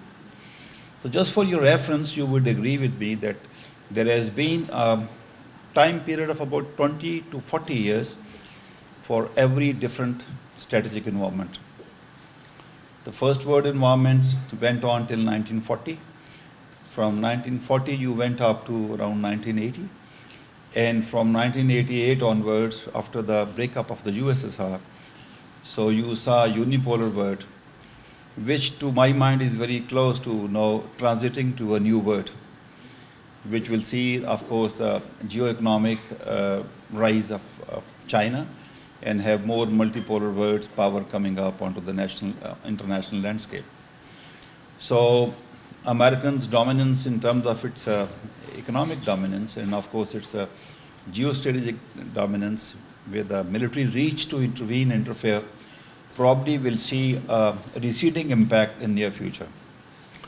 And the two major events of recent past, which includes the Americans' exit from Afghanistan, and lately the Ukraine war, where the Russia has been able to challenge the military might of USSR, is now setting a new international dynamics for the world to handle.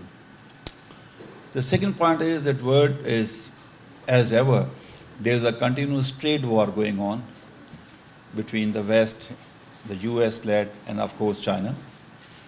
And there are strategic competing interests of the major powers in the various regions of the world, which of course the South Asia is a very important part of it. You have a destabilized Middle East. You have war going on between Saudi Arabia and Yemen. You have a war between Russia and Ukraine. You have a trade war between China and US. You have an issues to be resolved between the US and China in the South China Sea.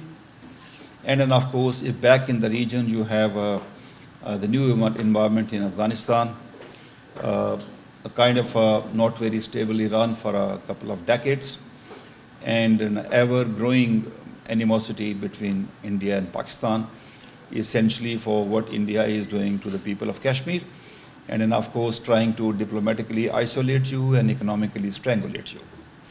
So that's the kind of environment where we live. Since I'm not talking on the international affairs, so I'll get back to the actual subject on which I'm supposed to talk. So I'm constrained to really talk only in 25 minutes because this subject in itself is exhaustive, and I wish I had a privilege to be sitting with you people for a longer period of time and give you my opinions that what do we need, how does water become a very important element of national security.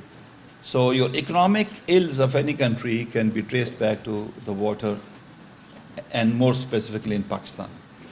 So for your understanding, if you talk of a national security, it would have a layer.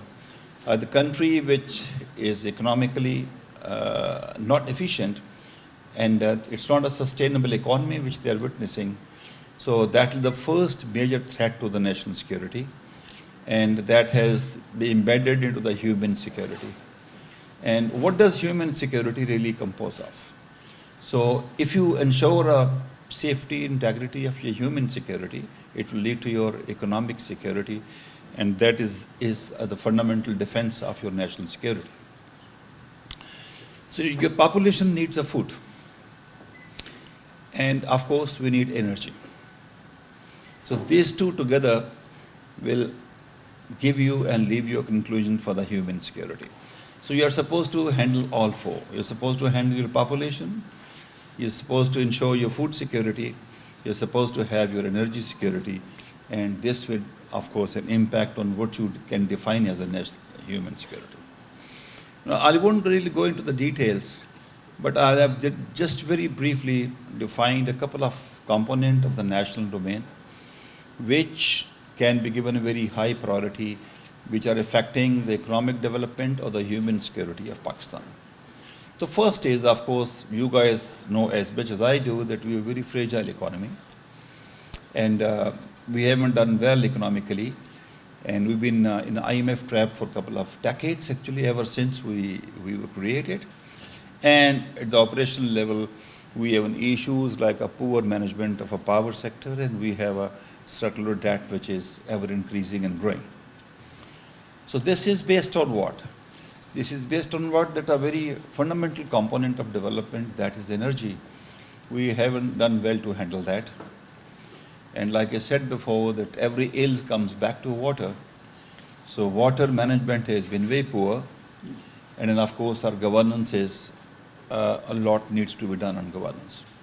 So these four major components, which essentially are the basic issues of Pakistan's, and you could go talking on this on and on, you will have the finer aspects of coming to it. But you know why I'm linking energy and water together? Because Pakistan has water, Pakistan has sun, which produces again energy, Pakistan has wind, and Pakistan has a very able hands of farmers. And Pakistan is blessed with the brilliant, large size of the young youth which sits in front of me with a good mind, good ability, and they're exposed to the world. Oh no, I'm sure, Dr. Hassan, did you explain this to them before? Did you talk on this? Pakistan's, no, you did. No. Okay. So, I can, okay. You see, this is years I'm showing you, and then you have the kind of a water available to you ever since Pakistan was created. So your water availability started with more than 5,650 cubic meters way back in 1951. So one person in Pakistan had the flexibility and luxury to have more than 5,000 cubic meter water available to a person which started coming down sharply, and today we have come down to 948 cubic meters. This is one of the lowest in the world. So if you come down to 3,000, you will be called as a country with a shortage of water. And if you come down to 2,000, you will be called as a water-stressed country. So if you're coming down to, of course, 1,000, that is leading to a water insecurity. So we have come down from 5,000 to 948. And what are the reasons that we've come down? The first is the population. We were just about 30 million this part of Pakistan then, and we have gone up to more than 200 millions. This is first reason. The second is that I'll just explain to you that look at this top and look at this down here. And if you try to draw a triangle between these two ends and this one, this triangle has to be reduced.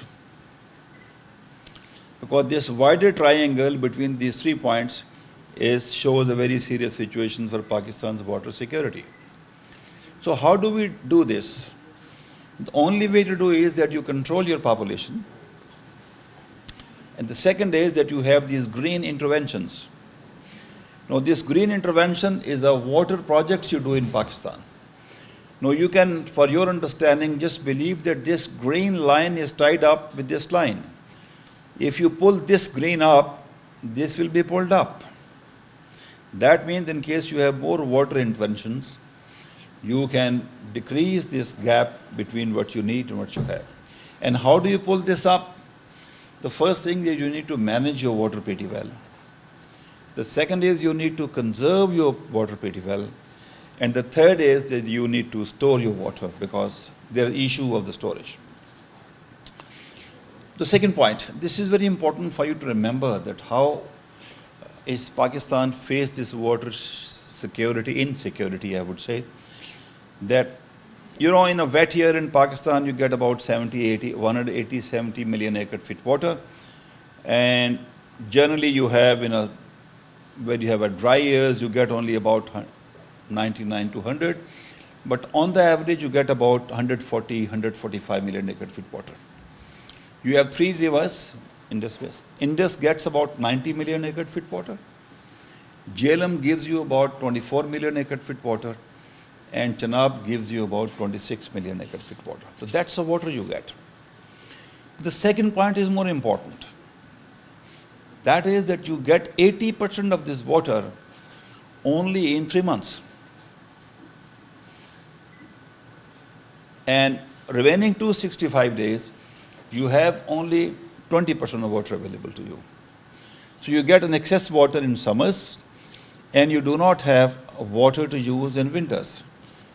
And that is where your irrigation gets a very big hit, that you need to have water to be used during winter crops because your staple food is wheat. And wheat requires water in winters. But you have a water only in summers. So if you don't store water in summers, you don't have waters in winters. And we've been criminally negligent in Pakistan, shamefully negligent of ourselves, that constructing only 2 mega dams in the last 70 years. That's only Tarbela and Mangla. No country has done so miserably shameful than we as a country have done by not using the resource given to us by God himself. So this variable factor is very important. It's not Malaysia or Indonesia that you get 145 million acre feet water spread over the year. You get only in June, July, August, September. That's it. And then you have a dry time coming to up. So this variable factor of availability of water in 100 days has a conclusion to make that what needs to be done in our strategies. Now carryover capacity, just have a look at it, that Pakistan, if today there is no water in Pakistan, we can store only 30 days of water. And Egypt can do for 700 days. India can do in 170 days, despite having such a huge populations. So unless you take this carryover capacity to the first step to 60 and then to 120, you will have a lesser chance of standing in the committee of a nation as a proud citizen of the country, which has handled the resource pretty well. I wouldn't confuse you on this number, but just remember that if you go to the second part, the present, we had about 13.516 live capacity, and what it was originally, it was of course come to 18 million acre feet. So we have lost about 37 to 35% of our capacity because these dams have an inherent disadvantage of getting silted. Now, I'll just link it with power. So generally this one slide will tell you that how is Pakistan producing power. Just look at the red one and the pink one. This is more than 60%. And this is what you produce through fossil fuels. You import oil from the world and you import gas from the world.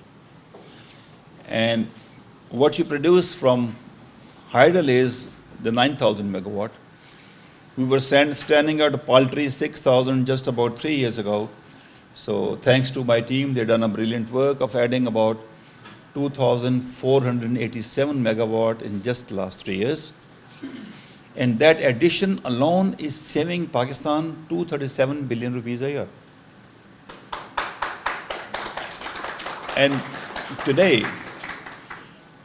these IPPs which are using oil and the gas, they are producing a unit for 24 to 22 rupees a unit. WAPDA is producing the power, we are charging 3 rupees and 15 paisas. So your sector is essentially inherently standing on the backbone of the WAPDA's production. I'll make it even more simple. There are two things. Once you talk of, in terms of megawatt, that is power. But once you talk of energy, so this power of Pakistan is about 35,000 installed capacity and derated, which can be used.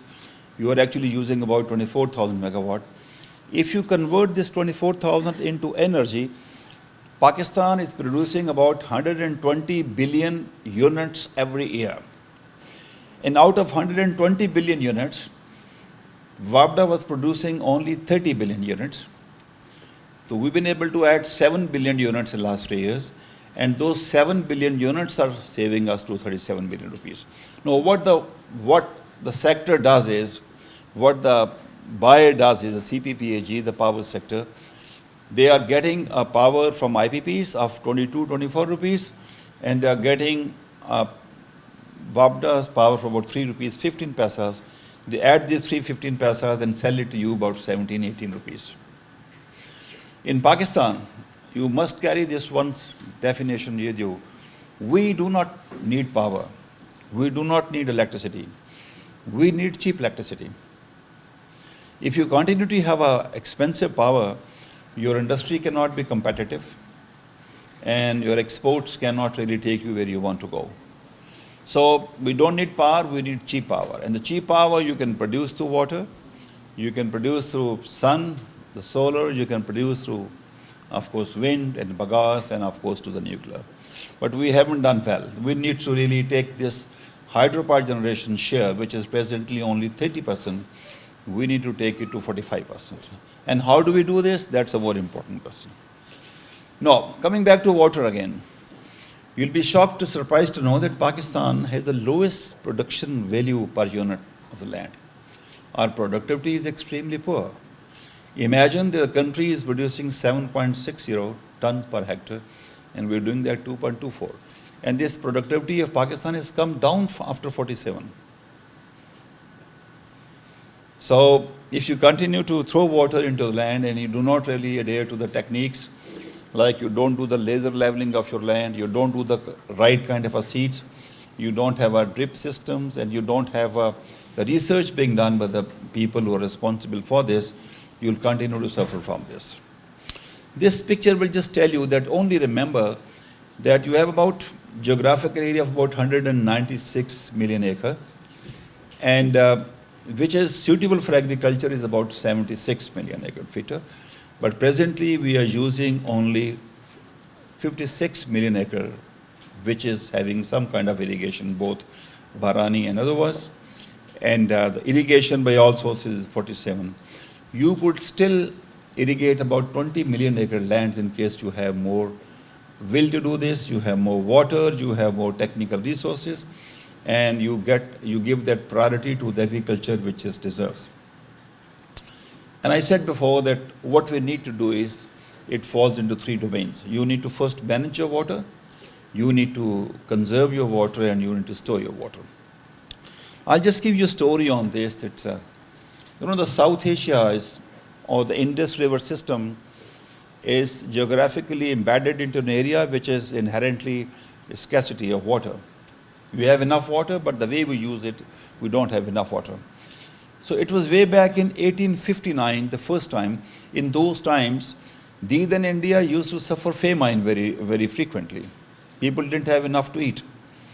So it was 1859 that the then British government decided, immediately after the mutiny, that they constructed the first canal of irrigation system of UBDC, which was constructed over river Ravi and off-taking from Madhopur, and is going through, it has some different alignment now in Pakistan.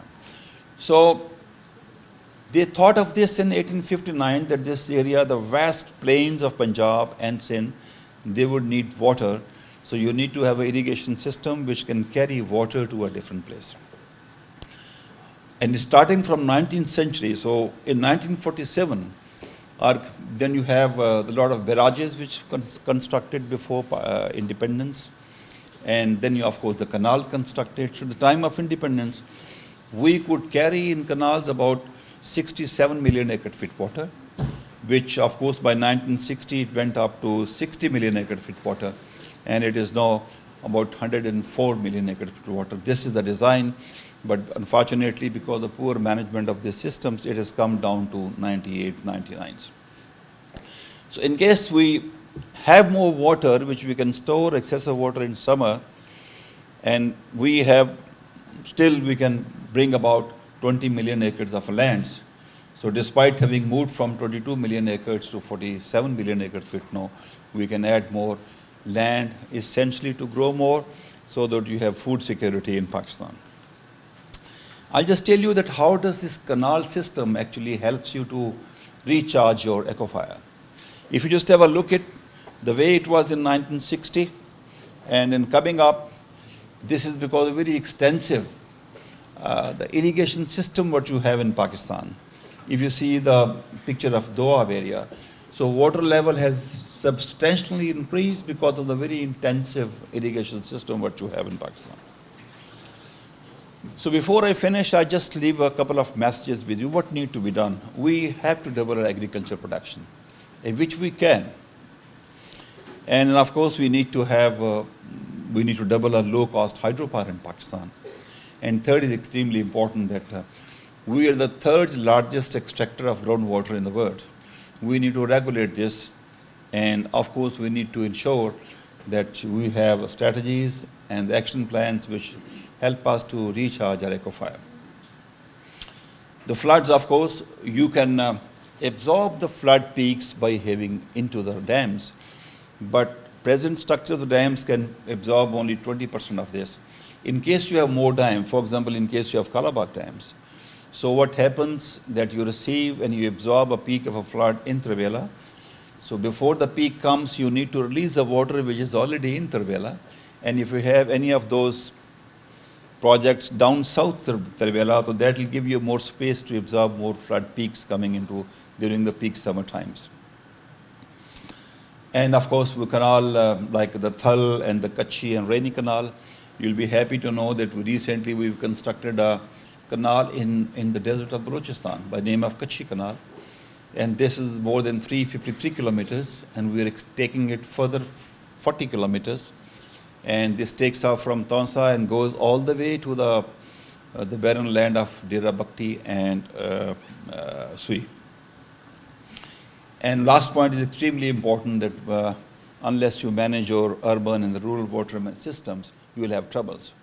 Even for Karachi, there was a project called by K4. This was stuck for about 20 years. It has now been given to WAPDA to handle. And we made a design, and we got a PC1 approval done, and we'll starting work in next 4 days. And we have no doubt that we can take water from Kincher Lake to Karachi, which is 131 kilometers, And we can do that by October next year.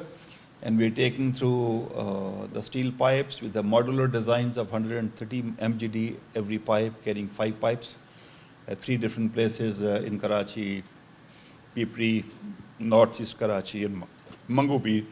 But cities like Lahore and Karachi, Rawalpindi, and this, of course, they need to use the surface water for drinking water, and of course manage the urban water pretty well. Now, where do we go from here? Our population is, of course, have written slightly less. It will go up to 312 millions, inshallah, the way we are working. We'll go up to 312 millions. And we will need more water, we'll need more food and more energy. And of course, we'll need more additional water for irrigation purposes and more importantly for your urban water management systems. So what my team did was that keeping these issues in mind, they've been able to do these 4 projects in the last 3 years. The Kashmir Canal, like I said, it was stuck for about 20 years. By commissioning this canal, we are now taking water to 72,000 acres of land in Dera Bhakti.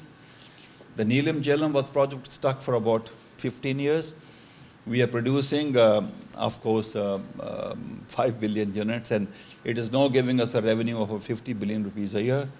Tarbela Fourth is revenue generating 30 billions. And this, mind you, for the cost which we are charging to the people of Pakistan is 3 rupees 15 paisas, not like the IPPs and the goal and goal. This is the last thing I want to leave with you, that based on our good health of our revenue and our purpose, where do you want to take this country? We decided to do these 10 projects, which Prime Minister keeps mentioning at various places.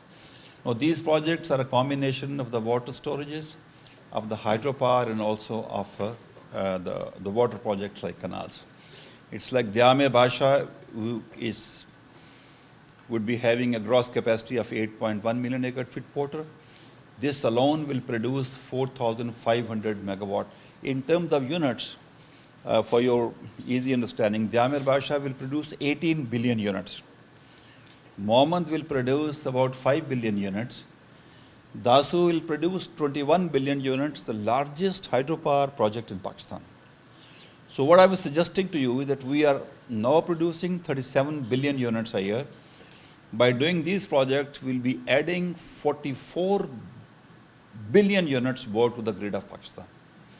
And this will start to show by as early as 2024 and going up to 2028-29. So Nai Gaj is in Sindh and it's in District Dadu. Kuram Tangi is in Miranshaw. We're doing Tarbela 5th. Now Tarbela had 5 tunnels and 3 tunnels were having turbines on this. We had it 1 on 4th and now we're having on 5th. This 1 tunnel alone will produce about 1500 megawatt. Harpo is somewhere in Gilgit-Baltistan, and we're constructing now Sindh Barrage. This is interesting for you to understand it. Now, those of you who are familiar with, anybody from Karachi here? None. It all must be Lahore and central Punjab. Sea is about 175 kilometers from there. So Sindh is a very genuine point that they do not have water between Kotri to sea for 9 months of the year, essentially because you have no storage upstream to send them the water. So what we are doing is we're constructing a Sindh Barrage just about 30 kilometers upward of a confluence of the sea and the river. So that will stop sea intrusion, which is presently really damaging, and store fresh water into this one. Kashmir Canal, we are extending further, and K4 project. You know, all these 10 projects, look at the impact that they will store 11.7 million acre-feet water more to the current 13 million acre-feet water. That's about 90 to 95% addition the day we complete these projects, inshallah. And then, of course, we'll have 44 billion units adding to the power sector. And we can bring 3.5 million acres of land into the irrigations. And that means food security. And we'll have a 950 mgd water given to Karachi and Peshawar. And by doing so, presently we are engaging 35,000 new jobs in Pakistan wherever we're doing these projects. So this is all what I had to say on this. I wish I had more time, so I request the Vice Chancellor to get us over again to give you more details. And the last thing, those of you interested in finance, that of that 2.6 trillion rupees projects, which I showed you here, the government will be chipping in only 582 billions. That means we get only 20% funds from Pakistan, from the government of Pakistan, and we do it ourselves about 80% of that. And how do we do this? First, we enabled ourselves that we put our systems right based on the strength of our balance sheet and the functioning mechanism in WAPDA, the transparency. We became the first parastatal or the first department in Pakistan to have our rating done by the international rating agencies, by all three, the Moody's, the Fitch, and the S&P. And there is no government or the private department which has a rating done by all three. So we got the stable rating by all three. We took this stable rating to the international market in London. We did a couple of road shows. We pitched ourselves to them, and you'll be extremely happy to hear that we launched the first green Eurobond last year in May. We wanted to raise a bond of $500 million, and we had 6 times more oversubscribed. That means we needed 500 million, but they were offer of $3 billion. And more importantly, this was done without the government guarantee and without pledging any assets. So that is where I'm very proud of my teams. What I'll do is that doing projects in Pakistan is extremely difficult. Those of you who've been have experience of flying a helicopter, I did a lot of flying myself. You have a headwind. If you're flying helicopter, that's very difficult. And on ground, it's a landmine.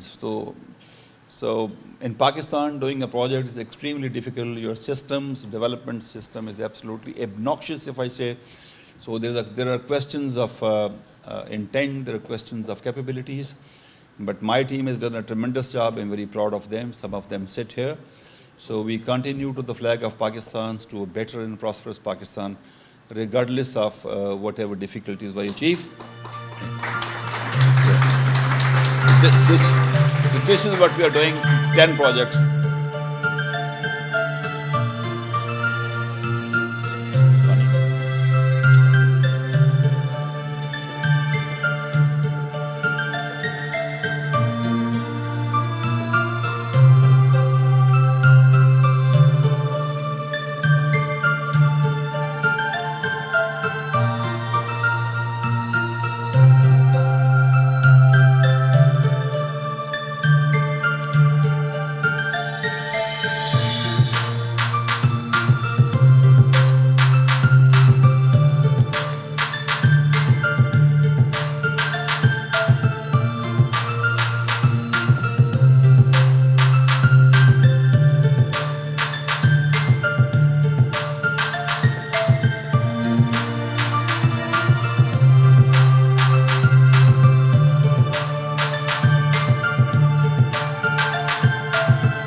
Thank you very much.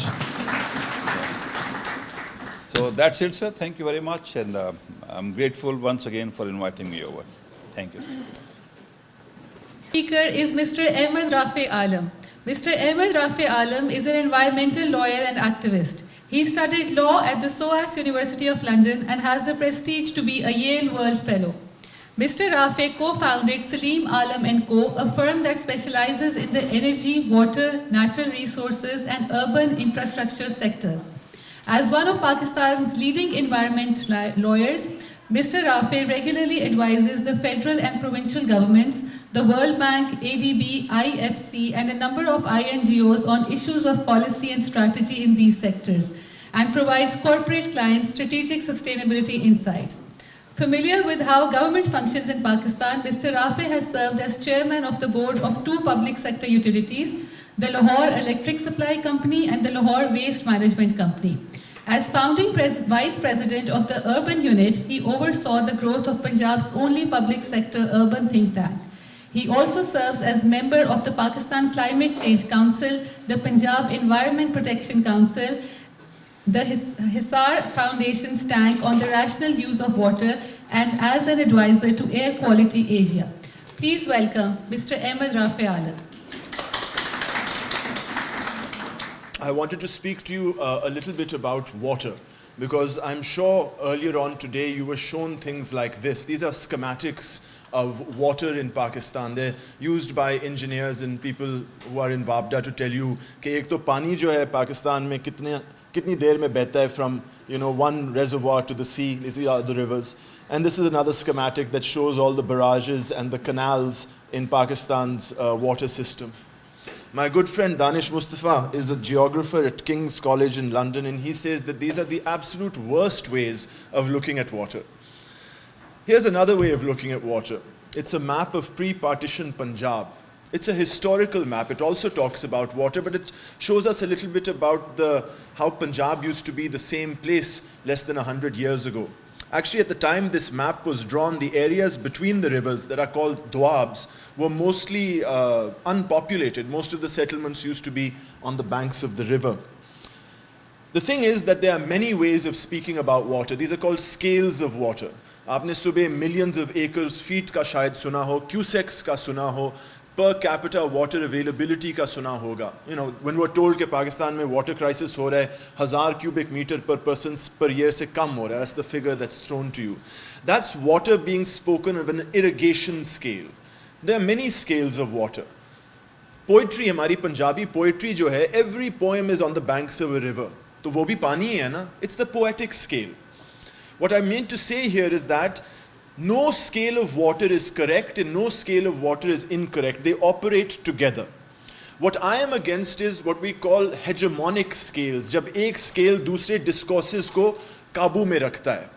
It's what happens, for example, in Pakistan when you get a room full of water experts. They're usually retired or retiring bureaucrats, irrigation officials, और military officials. और मैं कहता हूँ इस तरह के लोग आप एक कमरे में बंद करके उनको कहें पाकिस्तान के मसले क्या हैं तो वो कहेंगे कालाबाग डैम बनाएं या डायमर भाषा बनाएं, because you're asking a bunch of engineers.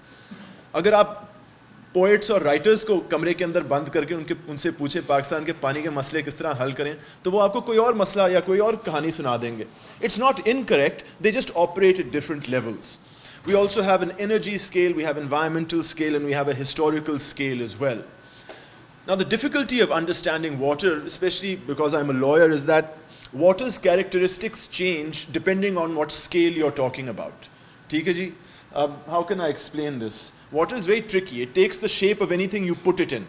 Right now it looks like a piece of plastic. It could look like a cup. It could look like anything. And so similarly, whatever characteristic water is in, its scale changes and the principles and the rules and the characteristics of it change. This is one of my favorite forms of water. It's rain. और मैं वकील हूँ तो मैं तो पहला सवाल ये पूछता ना इसका मालिक कौन है? Who owns water? The answer is no one owns rainwater. It can't be defined. But interestingly, the second it touches the ground, it becomes groundwater. And under Section 7 of our Easements Act, that water becomes the property of whoever owns that land. This is another way of looking at water. This is the South Asia in a 3D schematic, which shows you very clearly how during the monsoons, जो winds होती हैं, they come inland from the sea, carrying moisture and water with them. ये monsoon होता है. And this moisture is deposited over the landmass and until it collides with these mountain ranges, forming the Himalayan, Karakoram and Hindu Kush glacier systems, which then during the summer seasons melt and form the rivers that pass through this geography. I took this photograph myself in Hunza. Actually, this is the Hunza River, which is a tributary of the Indus. You can actually see the glaciers melting and the streams forming into the river. We follow the Indus down for a bit. The Indus itself comes from a Sanskrit word, Sindhu. It means mouth of lion. And this river, especially towards the south before the delta, when it was in flood, was often kilometers wide. It was the mouth of the lion that almost every invader from Alexander to Babur had to cross before getting to the treasures of India. It comes down to the Tarbela Dam, and this is another form of water that we're very, very familiar with. It's a storage dam that stores water so that it can be used in the dry seasons. Ye pani phir in the winter months is used to give water in the canals, and whatever overflow you're seeing over there is water being used to develop hydropower, jo hamari bijli banti hai. And it's this water that was stored and this water that converted into energy that transformed Pakistan from a rural and agricultural society in 1947 to, what it is today. Highly urbanized, quasi-industrial, mostly commercial, with a backbone in the agricultural economy. It was water like this, operating at this scale, that affected our history. We can come further down the Indus to the Jinnah Barrage. A barrage is another water infrastructure that regulates the flow of river and then also allows you to take water off into canals. And these canals, like this one here in Lahore, the Brb Canal, takes water. Now, this is the first time water has moved from natural river basin into a man-made structure. ठीक है, अब ये canal जो है ये हाथों का बना हुआ है, इंसानों ने बनाया हुआ है. Now, water is traveling from a barrage down river somewhere, well, down the canal somewhere else. The Brb Link Canal has a very interesting history. It takes water from the Chenab River, and due south, underneath the river Ravi, and takes it into the, correct me if I'm wrong, sir, ye Sutlej mein jata hai. Correct. But it's also a defense mechanism. You see this little sign over here? This is where soldiers died in 1965 defending Lahore from an infantry attack. This is a moat against which infantry finds it difficult to cross. Take a minute's break. And I'm pretty sure this bridge is purposefully kept small because it can be blown up in the event of an attack. From these canals, waters are taken off into individual farms with these little secondary and tertiary drains, and eventually winds up like this. I showed you that picture of pre-partition Punjab when most of the settlements were on the banks of the river Ravi. The immense impact of the canal irrigation network developed by the British and then by Pakistan after partition has brought an immeasurable amount of land under what's called cultivation and canal command. So you can see the doabs are now flush with water, which means you can irrigate over there, और आबादियां भी अब फिर doab के इलाकों के अंदर shift हो गई हैं. It's a massive transformation that water does to us. But there are several ways I want to talk about water that we don't talk enough about. Oftentimes we get stuck on the Indus Treaty or on the scarcity of water. But there are other elements of water that we should be careful of when we talk about it. These are two images. This is a World Bank image of lights at night in Pakistan. It gives you an idea of where settlements are. It's used by World Bank to show population density and location in Pakistan. Superimpose that with the map on the right that was published in 2018 in Scientific American.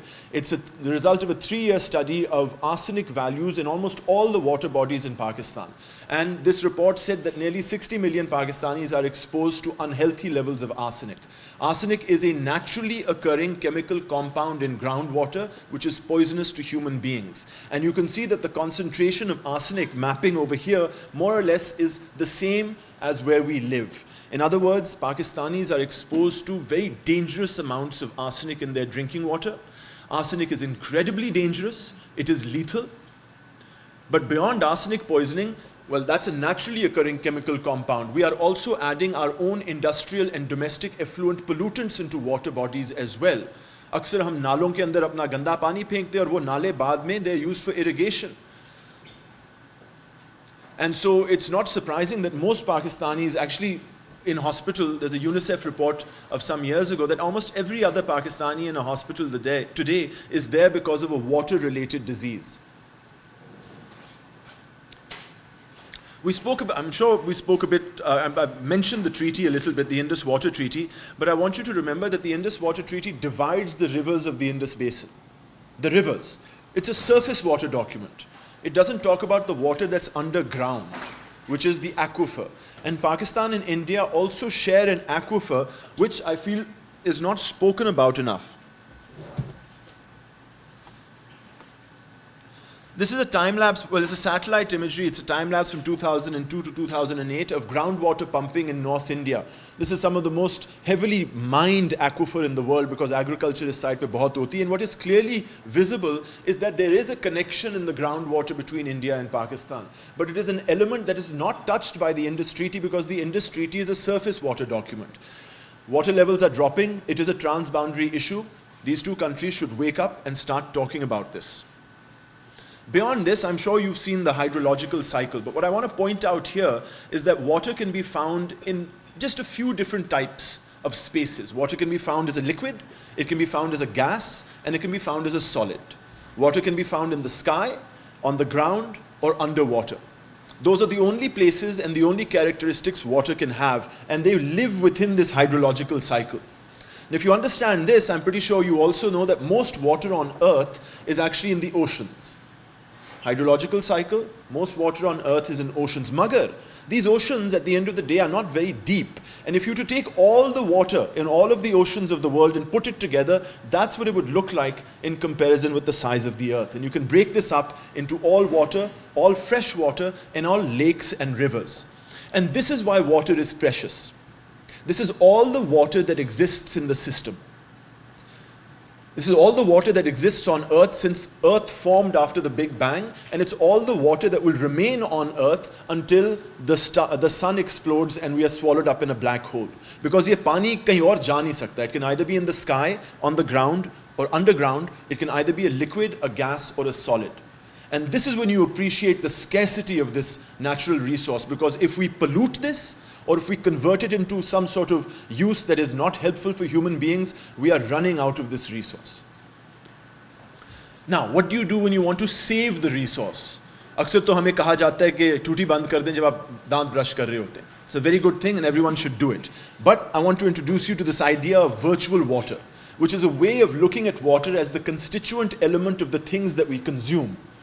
So, for example, coffee को बनाने के लिए आपको तकरीबन 18,000-19,000 litre पानी चाहिए होता है 1 किलो कॉफ़ी निकालने के लिए. इसी तरह 1 किलो चॉकलेट निकालने के लिए आपको तकरीबन 17,000 लीटर पानी की ज़रूरत पड़ती है. 1 किलो बीफ के लिए आपको 15,000 लीटर पानी की ज़रूरत पड़ती है. 15,000 लीटर इस कमरे में ना फिल हो, 2 लोगों की कढ़ाई. तो ये ज़रा सोचिएगा कि, well, let me finish this example because as you go down this list, you'll see the varying intensities of water consumed in the production of everyday things. Even the shirt I'm wearing, it's about 8,000 liters of water to produce enough cotton for a pair of jeans. तो अब हम water conservation की थोड़ी सी बात करते हैं, because this is, if you want to save water, save 15,000 liters by not having beef every day. If you want to save water, don't, what is it called, high fashion, changing your wardrobe twice a year. ये मत करें. You can conserve much more water this way than if you did by turning the tap off while you were brushing your teeth. Magar, that's not the problem. The problem here is, look at the bottom of this list. Potatoes, bananas, apple, milk, corn, barley, these are your basic grains. Pakistan mein, the poverty level is shocking. We don't know what the statistics are, but it's certainly over 25%. What the poverty level means, वो कहते हैं ना $2.5 दिन के, anything below that is the poverty level. But that's essentially enough money to buy the food necessary to sustain yourself. The ability to eat once a day. That's how you should understand the poverty level. People who can afford to eat once a day. जो लोग घर का खाना सिर्फ एक वक्त लगा सकते हैं ना, they are stuck with grains. वो चावल खाएंगे, वो दालें खाएंगे. They'll stick with barley, but as their incomes improve, as they become more wealthy, and we all pray that development takes place in Pakistan and we can raise ourselves up from our bootstraps, but people's diets change and they'll start eating more fruit. They'll start bringing milk into their diets, and when affluent enough, will start consuming beef, coffee, and chocolate like all of us enjoy.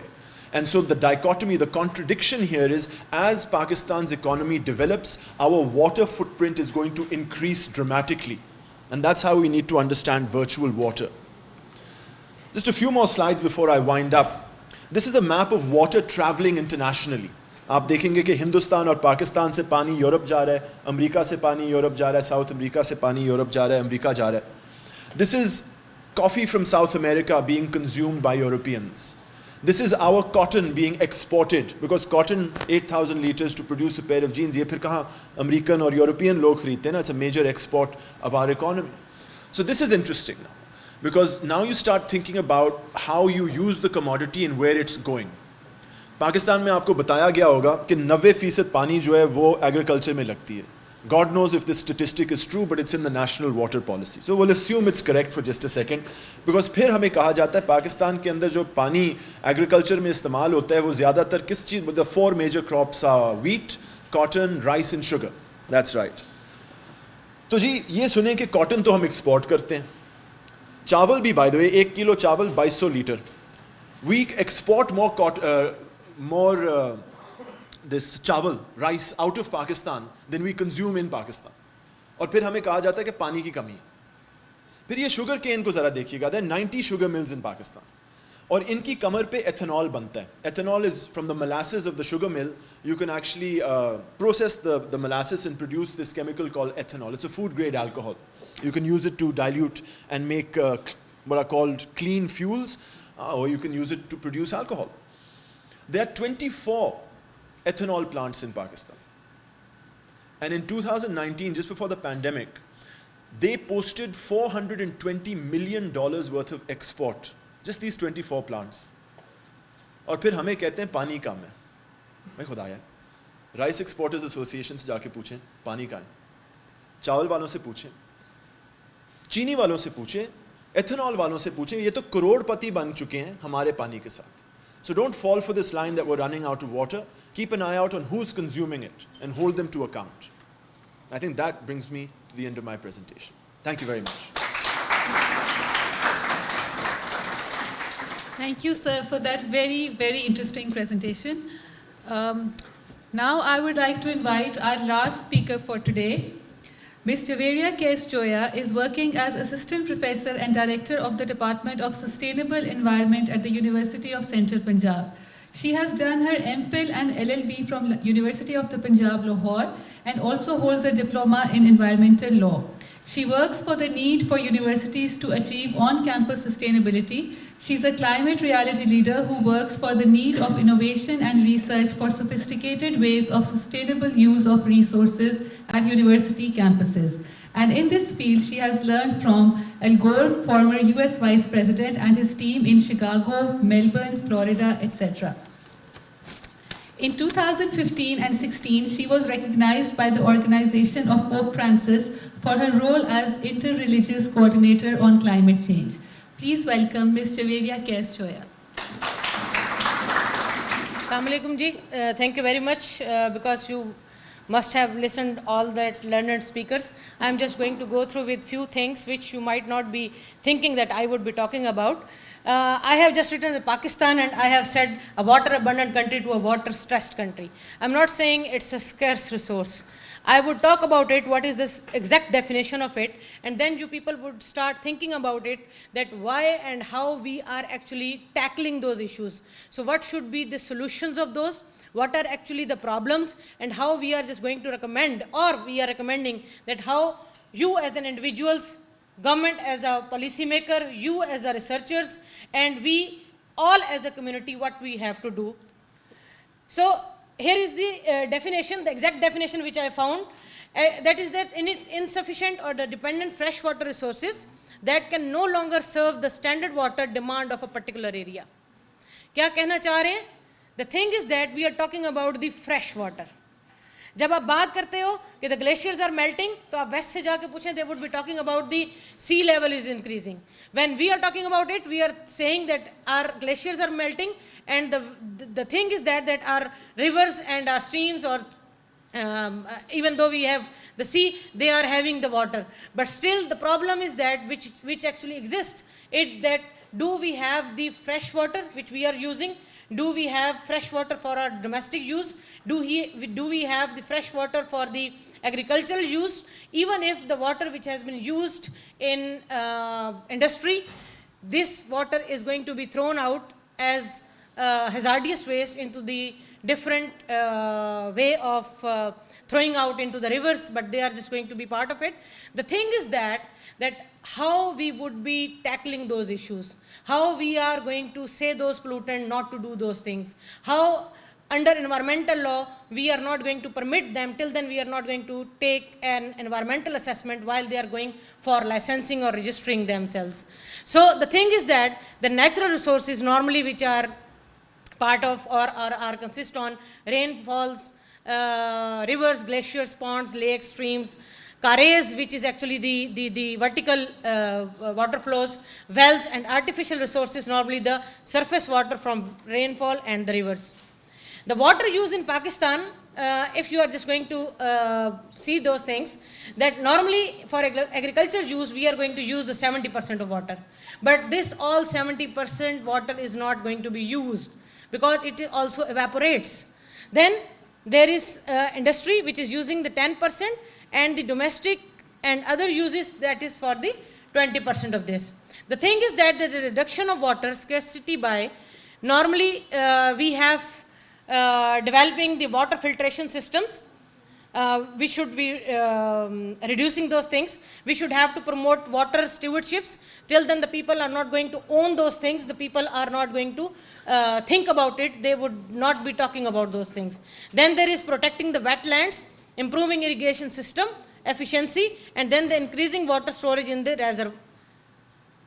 reservoirs. Then the low quality of water, why it is going to be part of it, or why we are talking about those things, it is all because of the rapid urbanization. Normally now, as you people are just going to go through with the cities or the smart cities concepts, or the categorizing of those smart city resources, so you have to actually increase industrial activity, which is actually for the good of the people, but it is also going to be the part of some pollutants. Then there is dependence of the agriculture sector on chemical and fertilizers, even though we use those things, but how we are going to cope up with those things. The thing is that what are the complications? Normally, which we are just going to go through are these things, that ineffective management, the way we are managing those things, the way we are planning those things, we should be focusing on the strategic planning, by focusing on the ways that how we are going to cope up with those things. Even though there are unequal access and the distribution, there are growing population, rapid urbanization, which I have also talked about it, the progressive industrialization. The thing is that even though you people are talking about the green startups, बहुत दफ़ा बहुत जगहों पे सुना होगा, so you people have to focus on those things, that how we are going to be eco-friendly, how we are using alternate ways, how we are using technology which is actually going to be part of mitigating those things. Then there is lack of storage of capacity. Normally the people have talked about the barrage and the dams. The thing is that सिर्फ समझने की बात ये है कि dam is something which is actually storing those water, and the barrage is a thing which is actually going to manage those water, how to give this water to people or the agricultural land. The thing is that you have to focus on their exact ways what is going on. It is not just a water. I am again saying, normally when we are just using our detergents or shampooing our hairs, it means we are actually throwing this water into the land, or this land is actually going to be eroded because of those things. So इसीलिए आपने देखा होगा, now there are dry shampoos which you people can shampoo your hairs. There are dry cleaning which you people are just going to wash your clothes. आपका क्या ख्याल है कि वो जो बाहर के लोग रहते हैं वो ड्राई क्लीनिंग इसलिए करवाते हैं कि कपड़ों को जो है वो थोड़ा सा पानी से धोएंगे तो ख़राब हो जाएंगे? नहीं, the people are thinking on the sustainable ways, the achievement of those things, that how you people are going to sustain with all those things, even using the technology, even using the ways which are going to be introduced by those technology, and even though you people are going on some traditional ways. So अब ये नहीं कह सकते कि एकदम से जब technology आई तो we are just going to follow those things which might be good or might not be good. But फिर ट्रेडिशनल वेज में जब आप जाते हो तो you people are just going to see कि अच्छा वो जो कप हम ये जो प्लास्टिक बॉटल हमने यूज़ की है तो we are throwing it. But जब आप इस पानी को वहाँ नलके पे से पीते हो तो आप कहते हो कि यार इस दफ़ा जब मोटर ख़राब हुई तो जो थोड़ा दोबारा बोर नया करवाना पड़ गया था और उसको बहुत नीचे तक वो पानी गया. जब आप लाहौर की बात करते हैं तो नॉर्मली योर ग्राउंड वाटर जो है it is just day by day it's going down. तो आपने अब ये देखना है कि how you people would be tackling those issues by changing climatic condition के साथ उसको आपने अडेप्ट करना है. That how you people would be coping up with those things. Rather we should be also talking about the poor irrigation system. अब बात क्या है कि जब नाले खाले हमारे बनते हैं, हम जब गाँव में जाके देखते हैं तो वहाँ पे एक बंदा बैठा है और वो जाके सुबह भी पानी खोलता है और शाम को जाके बंद करता है, लेकिन वो ये नहीं देखने को तैयार कि जो पानी उस जगह से गुज़र के आ रहा है वो पानी ज़्यादा से ज़्यादा एवेपोरेट हो रहा है. आपकी जो क्लाइमेटिक कंडीशंस हैं उसको आप और हम नहीं देख पा रहे हैं. सो आपने उसके ऊपर फोकस करना है कि how you people would be managing those waters, how you people would be doing those things and how we are just going to cope up with those things. And at the last I have just mentioned something which is actually here, that poor political will. Aap normally you are making you should have to focus on the long term policies rather on the short term policies. तो आपने as a student, as a researcher, you people have to motivate or actually demand करें, क्योंकि normally when we are demanding something it is going to be called as a will of the people और आपकी बात वहाँ तक पहुँचेगी. There are solutions and few recommendations. If we are just going to go through with those things, then we should improve monitoring and evaluation system. There should be a capacity building. Then we should install water meters so that we should be actually checking those things. So check and balance होगा. So then we should be actually watching at things कि किस तरह से उसको हमने लेकर चलना है. Then there is a proper waste and water waste management. और उसके लिए मैंने आपसे कहा कि there should be the pollutants should be actually given a heavy price for those. जितने पोल्यूशन फैलाने पे आप उन पे हैवी प्राइसिंग करेंगे वो उतना ही उस चीज़ को ट्रीट करके भेजेंगे. Normally the industrial water which has been used for factories और industries, they should have to treat, slightly treat, or they have to fully treat, but they should treat it and they should then throw it to the ground. Then there should be the regulation including building treatment plants. Normally the industry which is going to be established or starting commencement their work, so they have to focus on those things. Then there is policy making initiatives at university level with the collaboration of government or the private public industrial partnerships. So you are the youth, you are the generation, those who can focus on those things. हम आपको यहाँ तो कह रहे हैं कि you as a student are sitting here और आप हमें सुन रहे हैं. बात तो ये है कि जब हमें सुनने के बाद from learning every person something from us, start writing policy papers. Why not you? Why not UCP? कि आप पॉलिसी पेपर लिखते हैं, गवर्नमेंट उसको कोलैबोरेट करती है आपके साथ, कल को वही पॉलिसी पेपर वो उसको ओन करते हैं, उसको लेके जाते हैं और वो कहते हैं कि जी these are the ways, these are the solutions, these are the recommendation by the students of University of Central Punjab, international relations students. क्यों नहीं हो सकता आपका नाम? So individually you can take part, collectively you can take part, but focus on your research while you are taking some projects or your thesis. Then there should be a national water policy which is needed. मैंने कल परसों में जब चीज़ें देखी तो 2017, 18 and 19, 17 में बलूचिस्तान में आई थी लास्ट पॉलिसी, 2018 में जो थी वो KPK की थी और 2019 में पंजाब की पॉलिसी आई. उसके बाद जो पॉलिसीज़ आई उस तरह से शायद देखिए काम हो रहा है, but it is not going to be seen like कि it has been introduced. So इसमें आप रोल ऑफ मीडिया को भी देखिएगा कि how they are going to show you things. But then there is recommendation about the Pakistan, what should Pakistan do. Then there is increase and groundwater recharge for the urban and rural areas under legal framework. Normally heavy penalties, I have talked about it for the pollutants. Then awareness campaigns.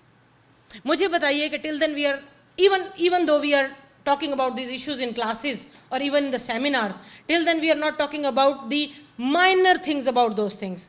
कई दफ़ा उन बातों का नहीं पता होता कि इसका क्या कॉन्सेप्ट है. We know about the jargons और things, we are using those jargon, we are writing those jargons, but normally we never knew about those things. So kindly talk about these issues, these things.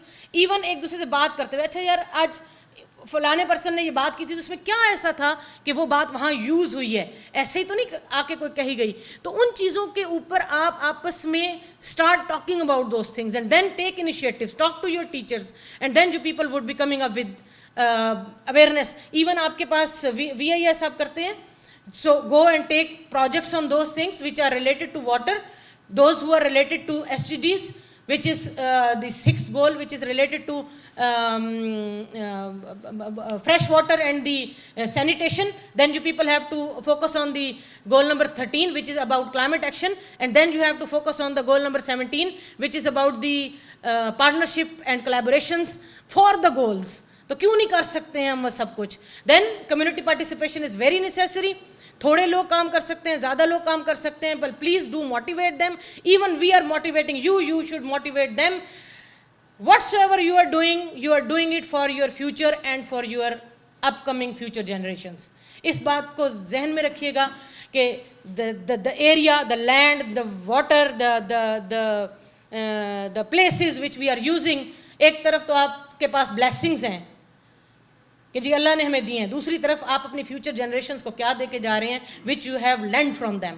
तो जब रह रहे हो तो उसको इस तरीके से निभाओ, इस तरीके से बात करो, आप इस तरीके से उसको लेके चलो कि जब उनके लिए कुछ छोड़ कर जाओ तो कोई अच्छे लफ्ज़ों में हमें याद करे. Then there is role of media. आप बात कर सकते हैं, लेटर टू एडिटर लिख सकते हैं, आप प्रेजेंटेशन दे सकते हैं. You people can also talk to school children. You can also go to the uneducated area और द पीपल और the school children, those who are not able to go or carry on with their further studies. बात करिए उनसे ताकि वो लोग इनको देखें. Then solution and the way forward about the political ownership, policy reforms by the government, recycling water waste, increase agriculture efficiency, water metering and the pricing. And then I am just winding up with this slogan that vision without action is merely a dream. So बातें नहीं करेंगे, हम कुछ करके दिखाएंगे. Thank you very much. With that, we come to an end to today's proceedings. Dr. Waheed Ahmad Khan will now come and summarize the discussion. Okay, there are a lot of things to talk about. Today's the event was very beyond our expectations. We are very distinguished guests. Chairman Wabda as well. I just briefly, because Madam Dr. Fahmida, Dean, Social Sciences, she is also here. She'll give her concluding remarks because she was not here, so I wanted to sum up things and so that she can add to that afterwards. So our first speaker was Dr. Hassan Abbas. We started very productive session today. I think some of you students were here in the morning as well, some are not. But he talked about very important issue of Indus Water Treaty, history of that. Very important topic, and it's still relevant in a way, and it also defines relationship between Pakistan and India as well. So even I think we teach these things in our Pakistan studies courses and other, but there are a lot of things that he talked about that we don't discuss in the classroom, or we don't have access to that kind of data. So he has that access in Islamabad. He works on practical level on these issues. And he brought up very important issues. I think again, in the morning we mentioned that you guys are future leaders now. So you will pick up from there, and those things that there are like flaws in the Indus Water Treaty, you can go and look into that. So that was very productive, very innovative kind of presentation for us. Then we had Dr. Usman Askari. He talked about India's violations of, again, linked to that Indus Water Treaty. So first two presentations were about Indus Water Treaty. And India is violating even whatever limited access we had to different rivers. India is violating those. And that was also a very productive kind of presentation. After that, we had a keynote speaker and chief guest, Chairman Wabda, Lieutenant General Muzammil Hussain. I was surprised to see he's a very pleasant personality, even being a military man. So I enjoyed his actually presentation, and he had very kind of communicative way of presenting that. Especially important thing was that different projects government of Pakistan has started since 2018, and they're working for the next 10 years, different dams and stuff. So they're very interesting and again from those people who are doing these things. So. And again, I should also mention that General Muzammil also, he had this desire that he should be invited soon for a longer session for about 2-3 hours. And he wanted to have more interactive session with students. So hopefully soon we will be arranging a exclusive talk with him, maybe another couple of other speakers, and we will try to hold it in the auditorium. Even today's event we wanted to hold in the auditorium, but because of other events we couldn't do that. So he showed himself, and he was very impressed by our students as well, that they are very interactively very involved in this topic. Okay, then we have, finally we had these last two our speakers, Mr. Ahmad, Rafay and Ms. Javeria, Qais. Again, they talk about environment issue. Again, this is very important topic that is linked to water as well. And also we can put that in broader perspective, environment. And again, Ms. Javeria had very important, and also Mr. Qais also had these suggestions how we can make things better at the individual level. So it's not just something that we should look towards governments or foreign policy to resolve this issue, but even at the individual level we can do certain efforts to resolve this issue, and it is a kind of lifeline for Pakistan, this issue of water and stuff. There are a few things that we can also explore in the future as well, especially like sociology of that, demographics that are affected through this water issue and other things. Maybe we can get more deeper into the political side of that. So we'll continue these kind of sessions. We have other sessions coming up as well. In next month, I believe we have on CPAC, then Islamophobia.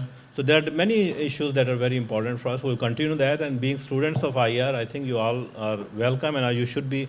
Actually, our society, I want to thank our society as well. And as our senior students, they work very hard. And even over the weekend, they were working to bring our speakers from, there are 3 speakers from Islamabad. They were working over the weekend to take them to hotel, make those arrangements. Then in the morning, they brought them here. So that there's a big clap for those students. And also our faculty, they also work tirelessly. Almost Dr. Askari especially, and Dr. Ilyas Ansari, Dr. Usman Shahid, Dr. Zahid Mahmood, they worked for almost a month to make this event possible. So it was very interesting there. So thank you. Thank you all this society people and our faculty for this. And now I will invite Dr. Fahmida to add to concluding remarks. And under her leadership, actually, we were able to do this. And she's always supportive of these kind of events. Whenever we go, especially for these events, those who are involved in the process, it requires funding, it requires approvals from many different levels. So it was her effort as well to make this possible. So I'll invite Dr. Fahmida to come and say concluding remarks. Thank you. Assalamu alaikum, everybody. Well, thank you very much for inviting me for the concluding remarks. Although I haven't really been participant in this very important seminar on a very crucial issue that Pakistan is facing and the world over, okay?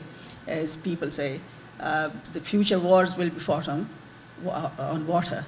And I hope in today's seminar, all aspects were from political to legal and then cultural, those were discussed. I wish I could have attended it, but as Dr. Waheed could have told you that I'm preoccupied with another meeting since morning, and I just took a few minutes from them and say just thanks and goodbye to our distinguished guests. I'm really grateful to the distinguished guests for spending time and then interact with our students, share their views and expert opinions with the students.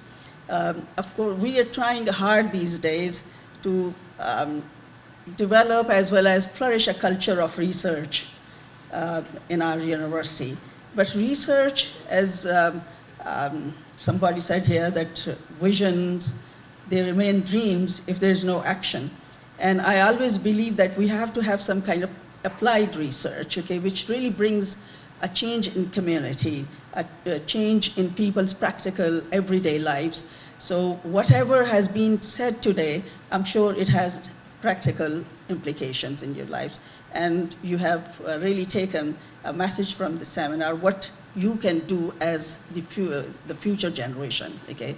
Although every member from old to the young has to participate in dealing with these kind of crises and problems, but we have, of course, spent much of our life and we have used the resources to our best advantage. Now the future's future generations, of course, we have to do something for them too. Okay, and we have to leave a legacy as well as some inheritance on which they can also sustain their lives. So once again, I would just like to thank all of you for arranging this seminar, the organizing committee, Dr. Wahid's leadership, of course, he's he's a very active as well as energetic leader, and I'm very glad to have him as HOD of one of my departments here, the IR department. To the distinguished guests, as I said earlier, I wish I could really be a participant here and listen what they had to say. But once again, thank you very much. And I hope that in future, as Dr. Wahid told, that Journal Sahab has expressed his desire to come here for a longer seminar, an interactive session with students. We will welcome that, and we're glad to host that anytime. Thanks. Okay, thank you, students. Thank you to our distinguished speakers for enlightening us with all that discussion and so many aspects of water insecurity that I hope we have all learned today. Now you're free to go. I'd just like to invite our guests for lunch, to join us for lunch outside.